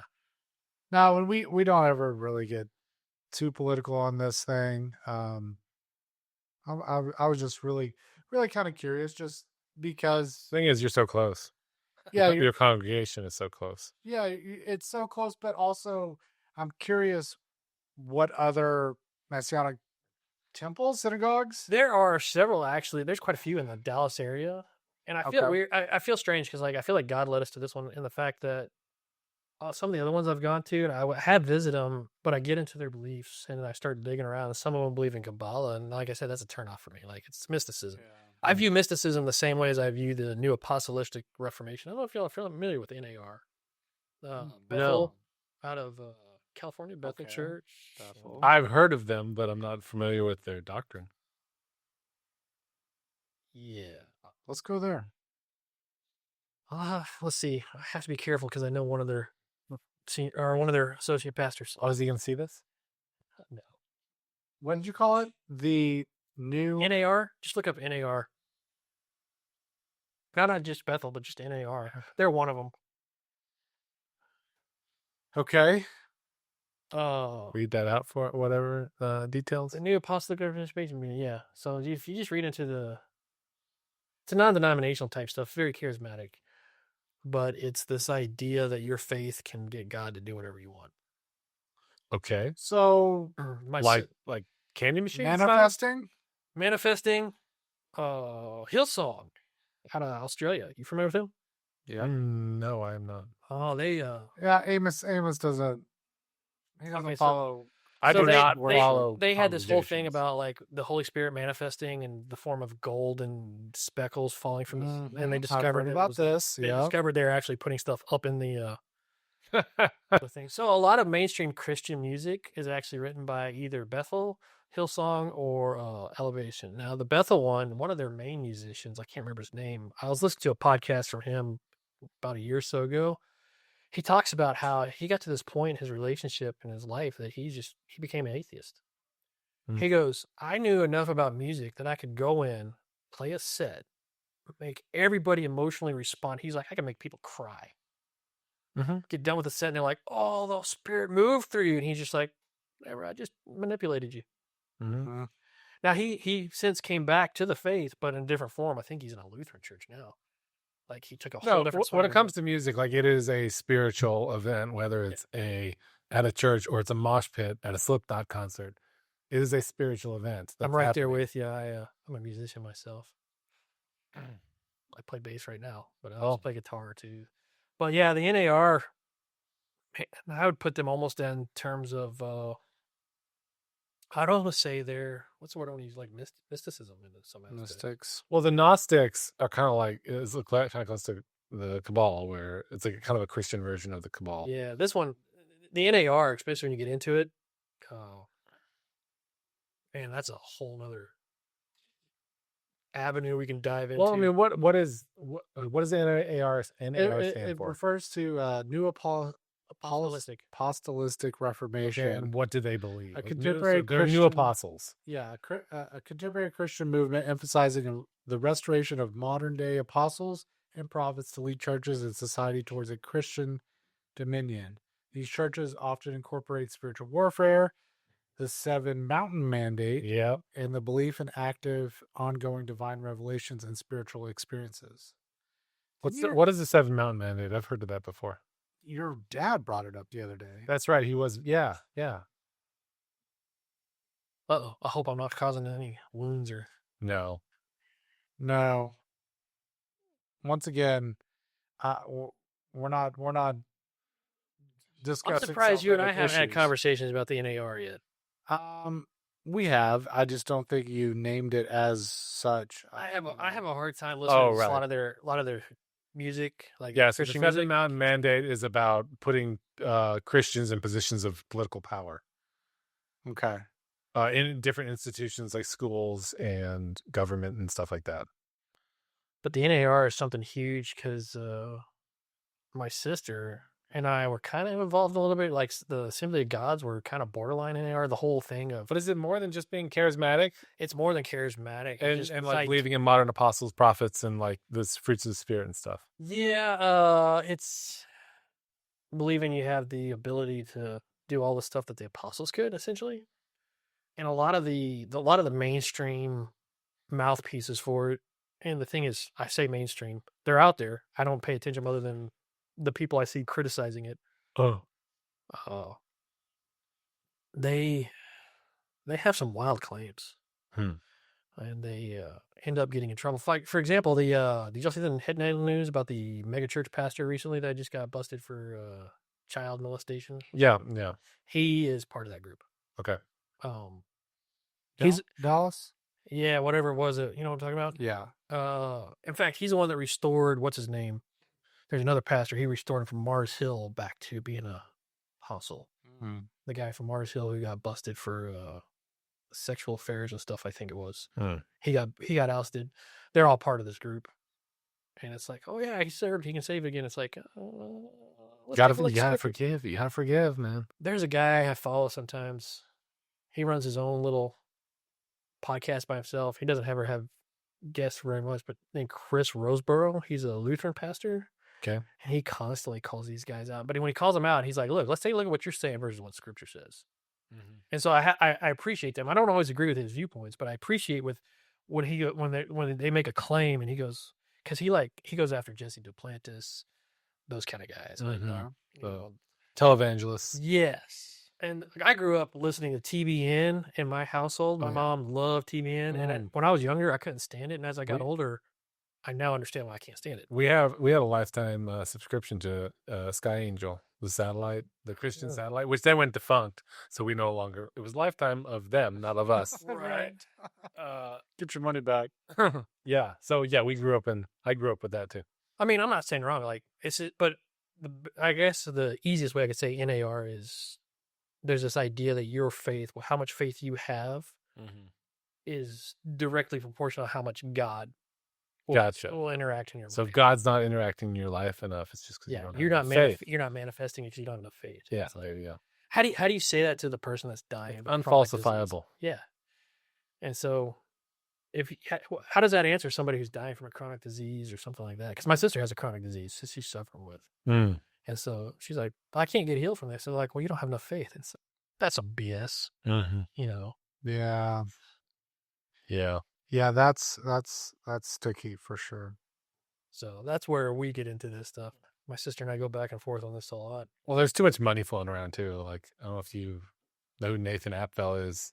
He was just on Sean Ryan. He did the say the name sounds familiar, but I'm trying to picture the face. Religion business or the business of religion, something Religion like that. Inc. Maybe. But he digs into like all the corruption, how these churches are structured as businesses, and how it's really about bringing in the money and yeah.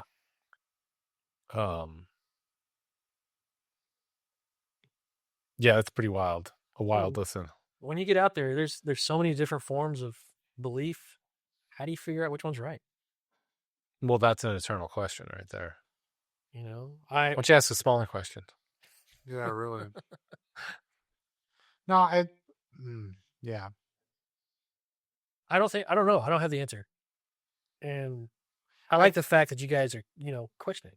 Well, and I think, but to that, probably be wary of anybody that claims that they do. See, that's one of the things with the congregation I'm in with my rabbis. They don't view it as they have the end-all answer to everything. They just have what works for where they're at right now. Mm-hmm. And their heart is to see the Jewish people come to Jesus and accept him as Messiah. Yeah. At the same time, they just want the Christian churches to acknowledge that they exist and that they're not some sort of apostate, heretical congregation. Yeah, they're Christian. Like, I don't know how... If you believe in Christ as your Lord and Savior who died for your sins, even if you want to put it that way, like, you're Christian. Yeah. That's so what if you keep you're ethnically Jewish and you keep the Old Testament feast, sacraments, feasts, sacraments, if you want to put it that kosher, way. that kind of stuff. They feel that's what they're called to do. Yeah, but you're not out there sacrificing bulls. No. In back. I don't know. We might be on that brisket. Well, it's a big barbecue. Man, you should see the size of that grill. And then you do pray for your food, right? You are offering it to God. You give thanks for the food. Yeah. Actually, the Jewish people give thanks after they eat, Yeah. which is weird. It's kind of like the whole idea of like, the Southern Baptist thing of we bless these hands that prepared the food. What about the rest of the body? Mm-hmm. Right. It may provide nutrients to our bodies. Oh yeah, I grew up with that blessing being said quite a bit. Yeah. Yeah, it's I don't have all the answers. There's just a lot of traditions flying around out there. I mean, that's the thing with like one of the big problems I have with Catholicism is just the amount of ritualism that's there that is not based in the Bible. Right. And It's kind of like the Talmud, where it's like it's all these extra things on top that we've added in. And this, I do. There is something to structure that keeps people belonging. Like in line is the wrong word, but keeps you belonging, keeps you Grounded. grounded. Grounded, it would be a good. But like I mean, a child who grows up without any rules or fences is going to be an unruly wild child and not a good member of society. And the same thing is like as Christians, when you have these boundaries and all these rules, like it becomes easier to follow the path because you know where the bumpers are. Right. But with that too, I feel like comes a lot of guilt when you do break. So which set of rules are in play here? That's what I'm just saying. Like when you become that much of a tradition ingrained religion, if you will, and you have to follow these, added traditions, then the guilt when you don't do that. Are you saying that non-denominational Christians don't have guilt as well? That's been So I don't know. question for you. them. Question for you: how is that not legalism? Should they have guilt? Should Christians have guilt? Should we live with shame and false guilt Yeah. How is that not legalism though? In that aspect, for who? The Catholics? for anybody, Anybody? No, I agree. we all have It our is- form of legalism, and in that aspect. Everybody. Define Yeah. legalism. That's a good question. Following biblical kosher rules. I mean, I'm just kidding. I'm right there with you, man. it could be, but like, let's just ask. Let's let Google tell us. Rule focused legalism prioritizes strict adherence to rules, often becomes more concerned with the external acts than the internal heart of the spirit of the law. Right? Legalism is adherence to the strict, often self-imposed religious or moral code, believing that one's standing with God or others is earned through rule following rather than grace in the finished work of Christ. Oh man, that sounds very much works based. So there's no atonement. There's no sanctification. Right. Which is always to me has been a paradox, right? Like, oh, well, you're not saved by your works, but your works show that you're saved. I don't think that's a paradox, though. And sometimes it can be confusing to people who are outside the faith. Sure, I Yeah. guess I can get that, but it's like it's the evidence. Right. You know them by their fruit. That's one of the things, like, so in our congregation, when we follow these rules, why do we do it? We do it because we love the Lord. That's the only reason why. And I have seen correction being done to younger people who do it because that's what tradition states. Mhm. And I've seen, parents. I will say the congregation I'm in has the most men I've ever seen in my life Interesting. in terms of families, whole families. Every other congregation I've been to, it's primarily there's a heavier women to men ratio. And I don't know if that's true for y'all, but that's what I've seen. It tends to be true in Christian churches as well. Where But there's this one is the men are involved. They're not only involved; they're involved in all sorts of things around the congregation. Yeah. And it's almost like they take a pride in the fact that they're leading their family like that. And I'm like, man, what? And I've been trying to answer this question. I don't have the answer, but for the last 6 or 7 years that we've been there, I'm like, well, what makes this place different that I'm not seeing elsewhere? What am I missing? What's different? Okay, God, what's going on here? Like, how can I help cultivate that somewhere else?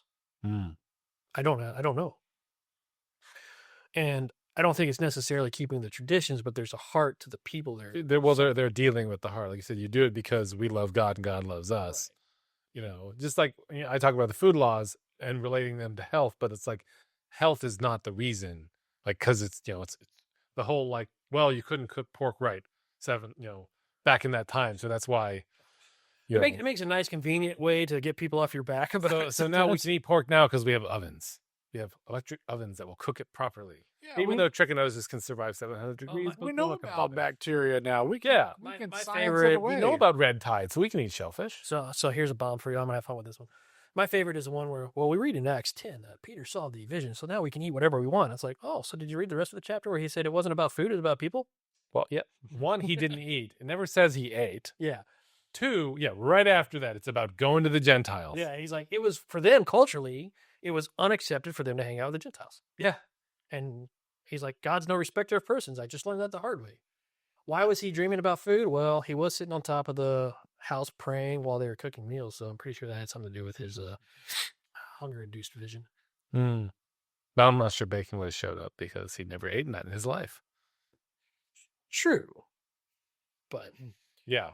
you But know, no, the point is it was about the Gentiles. The whole story was about it was not about this just food, like something so unimportant, unsubstantial in the grand scheme of things versus like all these other people's salvation.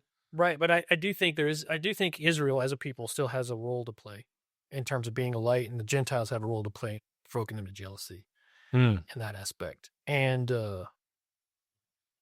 one of the things I find interesting is if you ever take a look at the actual population percentage of the Jewish people versus the world, it averages around 10%.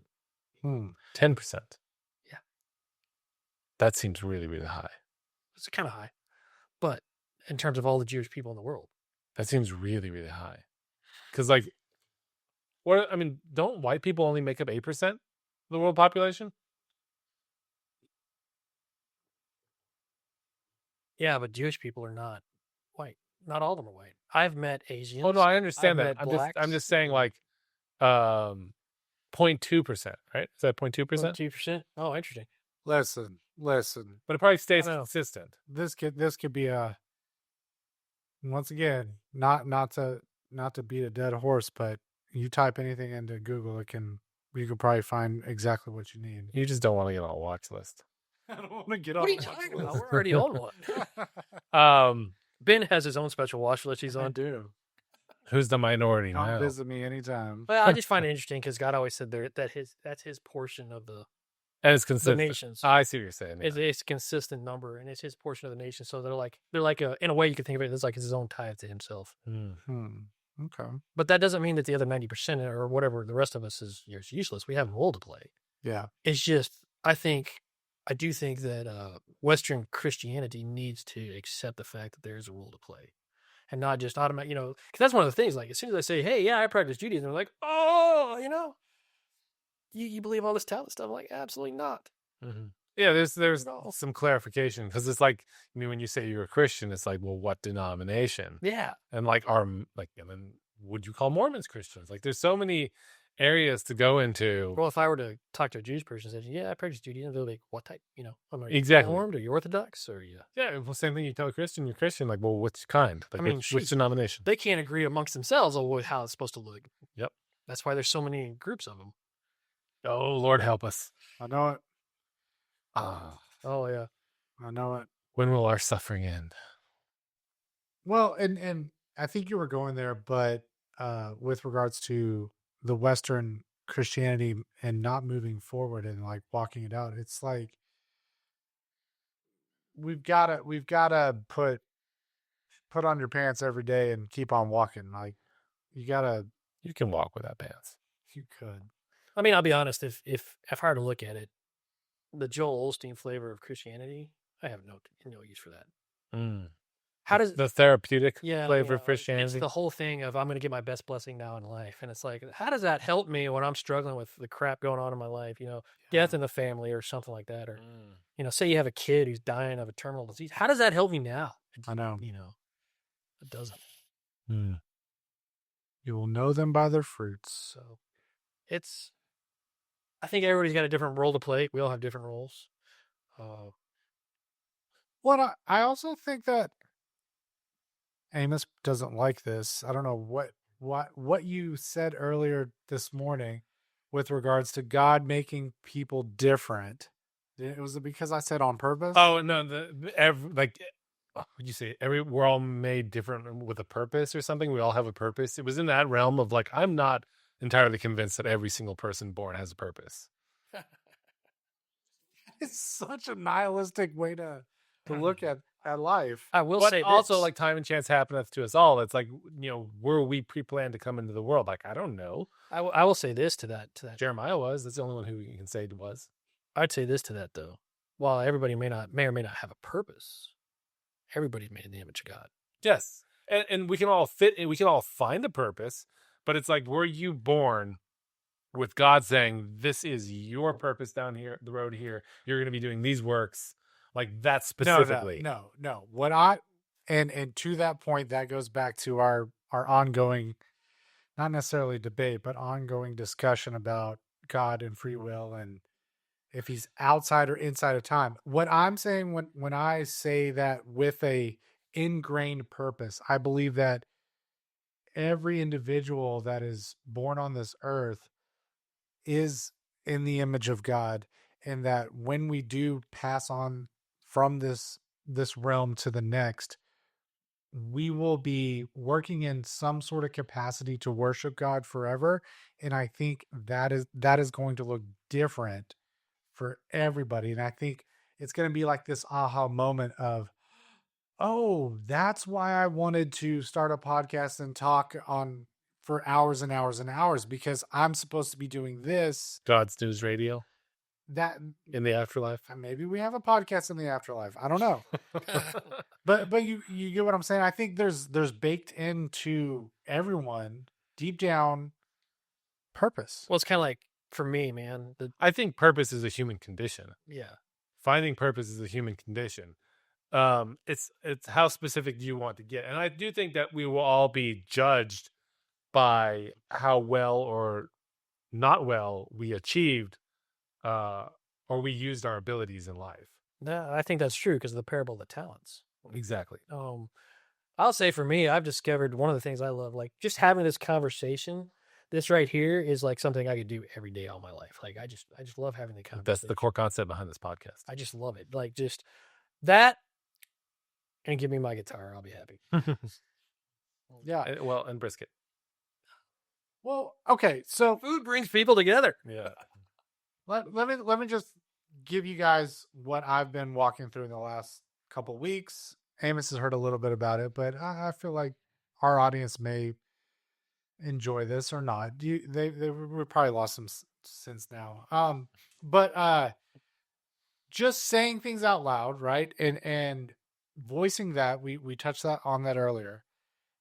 And really trying to find your identity, not necessarily your vocation and making your vocation your identity, but interacting with God on a level with regards to, even if you have a mundane job, there is some aspect of that job that you obviously still go to, right? For my example, I was explaining to Amos, like, I really, really don't like my job, my 9 to 5, but there is this 10 to 15 to 20% of what I do between Monday through Friday that God has really kind of spoken to me recently to say, no, but you like this aspect, and me leaning into that more and finding out that maybe there's another career path to move into or launch into.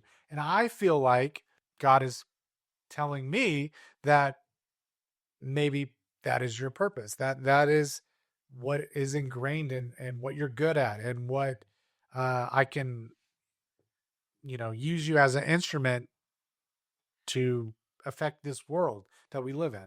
Interesting way to put it. I know for me, I question my job. You know that because I hate the hours of my job. Yeah. But there are aspects of my job I like teaching my job, like teaching in it. I also like it when everything goes crazy and I know all the answers. Right. Like Right. stuff's breaking, things are on fire, literally. What do we do? You do this X, Y, and Z. You like being that Read the person that they manual. can rely on. Yeah. Yeah. I like being the guy who, The calm in the storm. I wouldn't necessarily call it the calm in the storm, but the fact that I'm able to do everything so much that I'm useful, almost too useful. Yeah. Mm. I was that way in the Navy. I'm that way at the power plant now. I'm one of the more qualified guys. Mm. But Ship wouldn't run without you. No, they'd run without me just fine. I'm easily replaced because I like to train everyone under me to do my job. So you don't like the one guy above you who wouldn't teach you how to do certain paperwork just so he couldn't be replaced. I saw that specifically in the generation above me a lot. Mm-hmm. And I even had one when I first got to the plant, my first supervisor was like that. Like I was trying to learn something. He's like, "Are you trying to take my job away from me?" I was like, "No, I'm trying to help you do your job." Is that a boomer thing? I don't know. Maybe. Not to call out the boomers. No. We do that. Because you'd be a late Xer then. It depends on which reference point you look at. I jump between Actually, elder millennial to Xer, and the only thing I can say is I don't care. Yeah. Good answer. I love that answer. I don't care. All I'm saying is it is a like I saw it. I'm an anarchist. Don't put me in a box. No, it's not so much that. It's just I'm tired of the dang labels. So much. Whatever, there's things where I side with the millennials when it comes to I feel like a company, like if you take care of your people, they'll take care of your company. Mm-hmm. Versus just do your job. And then there's times where I'm like the Gen Xers like screw it, who cares? Mm-hmm. Or the boomers like it's your job, just do your job. Mm-hmm. Yeah. How hard is it? But yeah, I have seen that a lot where people won't teach you. It's like, why won't you teach me? And I saw it in the Navy. I worked for Lowe's for a couple of years. I saw it with the department managers there. And when I left, I was actually going to get offered a job going with a corporate cleanup guy. All he did was go from store to store, fire people. Mm-hmm. But I was going to go with him and help him on the next store as an assistant manager. And I was just like, yeah, I don't want to do that. Don't want that job. He's like, but you're one of the more qualified guys. Like, hey, I just learn what's around me because it makes my job easier when I know what everyone else is doing, so I can step in and help them when it's necessary. I like doing that. I like being there. Huh. Yeah, and to that's part of your identity. That hopefully you're as you get older are identifying that's I'm good at that. There's a reason why I'm good at that. That's the way God made me. Something you said earlier, you were or at least kind of hinted on, was the whole idea of, we go out, and I've always been taught, if you don't know what to do with your life, just ask God. He'll tell you. Wrong. Like, he won't tell me nothing, but I've discovered he'll put you there. Like, I've been asking, okay, Lord, what am I supposed to be doing? I've been asking for years. What do you want me to do? And over the course of this summer, I got asked by our congregation, like, hey, come teach this men's group. I was like, okay. So I came and taught the men's group, and by the end of it, the rabbis were like, hey, you want to be part of our Bible study? I was like, yeah, sure. When's it mean? They're like, it's every Tuesday. You're out part of the summer prep team. Congrats, you're in the leadership group. I'm like, what's going on here? Why me? They like keep asking the question. I was like, I don't even know what question I'm forming at this point. Like, why me? Yeah. But so I do need to step into that role a little bit more when I have time. And that's the thing is, I keep telling them I'm consistently inconsistent when it comes to my schedule, which is why it's been such a hard time getting me here. I'm consistently inconsistent. But yeah, now I meet with them, and it's me, the two rabbis, one of the elders, the guy. Now we don't have deacons. They're called shamash, which is a servant leader. That's what that means. It's like when you like a Hanukkah, like the candle stuff. The shamash candle lights all the rest of them, and that's its job is to serve and light the rest of them. So if you with the way it is, every member has one that's assigned to them, and so if you have as a family have a question, you go to them first, and then that way you're not going straight to the rabbi and pressing. That's what I mean. Like in your church, you're not going straight to your pastor. Hierarchy, is there only one rabbi? We have two. Actually, we have three. See, and there's something very alluring about a community of Christians that gets together and they don't follow one single pastor. We have one who calls all the shots. You know what I'm saying? But he doesn't call the shot. Like, he doesn't willy-nilly call the shots. If he calls the shots, he's had a meeting with all the elders. There's always an odd number of elders. I think there's only 5 of them right now. But there's like 21 something shamash or deacons. Something that we had a conversation with a local here recently, and just talking about he was talking about these ministries and that he's been a part of, and talked about a silver bullet. And how whenever that person particularly left and whoever stepped in that place, to take over and, to that effect. And it just really kind of resonated with me about, man, it's not why I go to church. It's not, I'm all about forming a community. It's not about following a single person or yeah, that's more like the cherry on top with regards to, it was a good sermon coming from, you know, The best advice I ever heard came from one of the deacons at my last churches. And he said it like this. He made the statement. He goes, if you go to church for what you can get out of it, you came for the wrong reasons. If you go to church for what you can put into it, then you're in the right spot. yeah. And so recently, my whole thing is, I stepped up into the role of the teaching. So now I teach on Wednesday nights. I stepped up into the band. I've been there for years, and I'm like, hey, you guys, need a bassist? They're like, you can play? I was like, yeah. We had a little jam session. So now I'm bassist. As soon as I started, the main bassist, this woman who is just, her skill is unmatched. Okay. I could play for another 10 years and still not match her skill. Okay. She's great. But she comes up to me. She's like, I'm so glad you joined. You're an answer to prayer. I need time off. And I was like, Yeah. okay. So I stepped in that role. Like you're talking about, you step in right with someone stepping out. I find that interesting. Like, Very interesting. so in an aspect, that's how the Lord has answered my prayers. He never tells me. I just got to pick a direction and go. I think what the word says as, a man plans in his heart, but the Lord directs his steps. And so that's what I'm learning firsthand for me. I envy those who can hear God tell them to go do this, go do that. Because he doesn't do that to me. Apparently, it's just like, okay, we're going to give context clues. Have you seen how I am with my wife and her context clues? I am not good at this. Why are we doing this? Maybe because that's why. Well, I think a lot of it has to do with taking the time, and everyone's going to have an excuse to have a busy day, but taking the time to spend that time with the Lord and having that back and forth, Yeah. and really abiding in his presence, and asking the right questions with regards to your identity and identifying those things in your life, and then pondering on them, whether you think it's coming from the Lord or from yourself, right? And pondering on it, and then, saying things out loud that you're working through, or even just proclaiming, or pulling promises that he has promised his people that are in that book, that Or are in just those have- 66 books, Surround yourself with good friends to help draw the idea out. Right. If you don't know that you want to start a podcast and talk about it, and you just always keep it to yourself, no one else is going to introduce you to Amos to start a podcast and to run through, right? And I don't think I'm the podcast kind of guy, though. no, but that's all right. You talk with God about that one, but you know what I mean? It's just We all it's have just a very, podcast inside of us. We all get a podcast inside of us. I currently All have that. I currently have one goal that I really am setting out about if I can, and that's to see one of the guys I work with come to the Lord. Okay. This guy named Dave Cantrell. Okay, Dave. Have I talked to you about him? No. Dave Cantrell is he's a guy, he's a contractor. He actually lives in southern Oklahoma. He comes down and he works at it. The first time I met him, he made me laugh just because we had some corporate people walking around, and he's just like, I don't know who the people think they are. They're special, He used some other choice words. But one day he's sitting there talking about going to see his brother's concert in Israel. And I'm like, who's your brother? And he looks at me and he goes, are you stupid? I go, what are you talking about? He goes, look at my shirt. He's wearing an Alice in Chains shirt. I'm like, oh, really? He's like, yeah, I'm Jerry's brother. I'm like, you're kidding me. So I have made friends with this guy, but I want to see him. We started getting into some interesting conversations at work about it. I don't see him regularly. Like, he comes in whenever we have maintenance periods, because we got a maintenance period coming up here at the end of this month. He'll be there.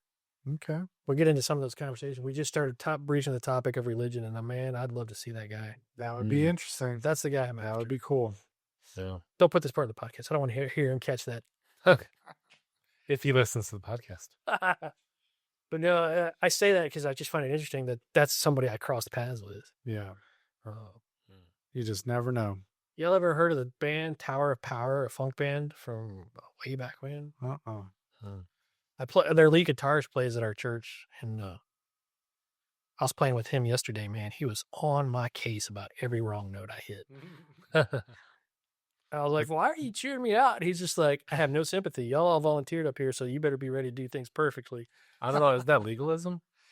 No. From a musician who actually, he was like that. Like, he was hard during practice, but during the actual worship service, like when I knew there was a spot coming up that I had to do some interesting bass work, he's like, all right, man, jam it out. Like, that's all how he did. I'm like, all right. Like, we were having fun. Well, we sure appreciate you coming, man. All right.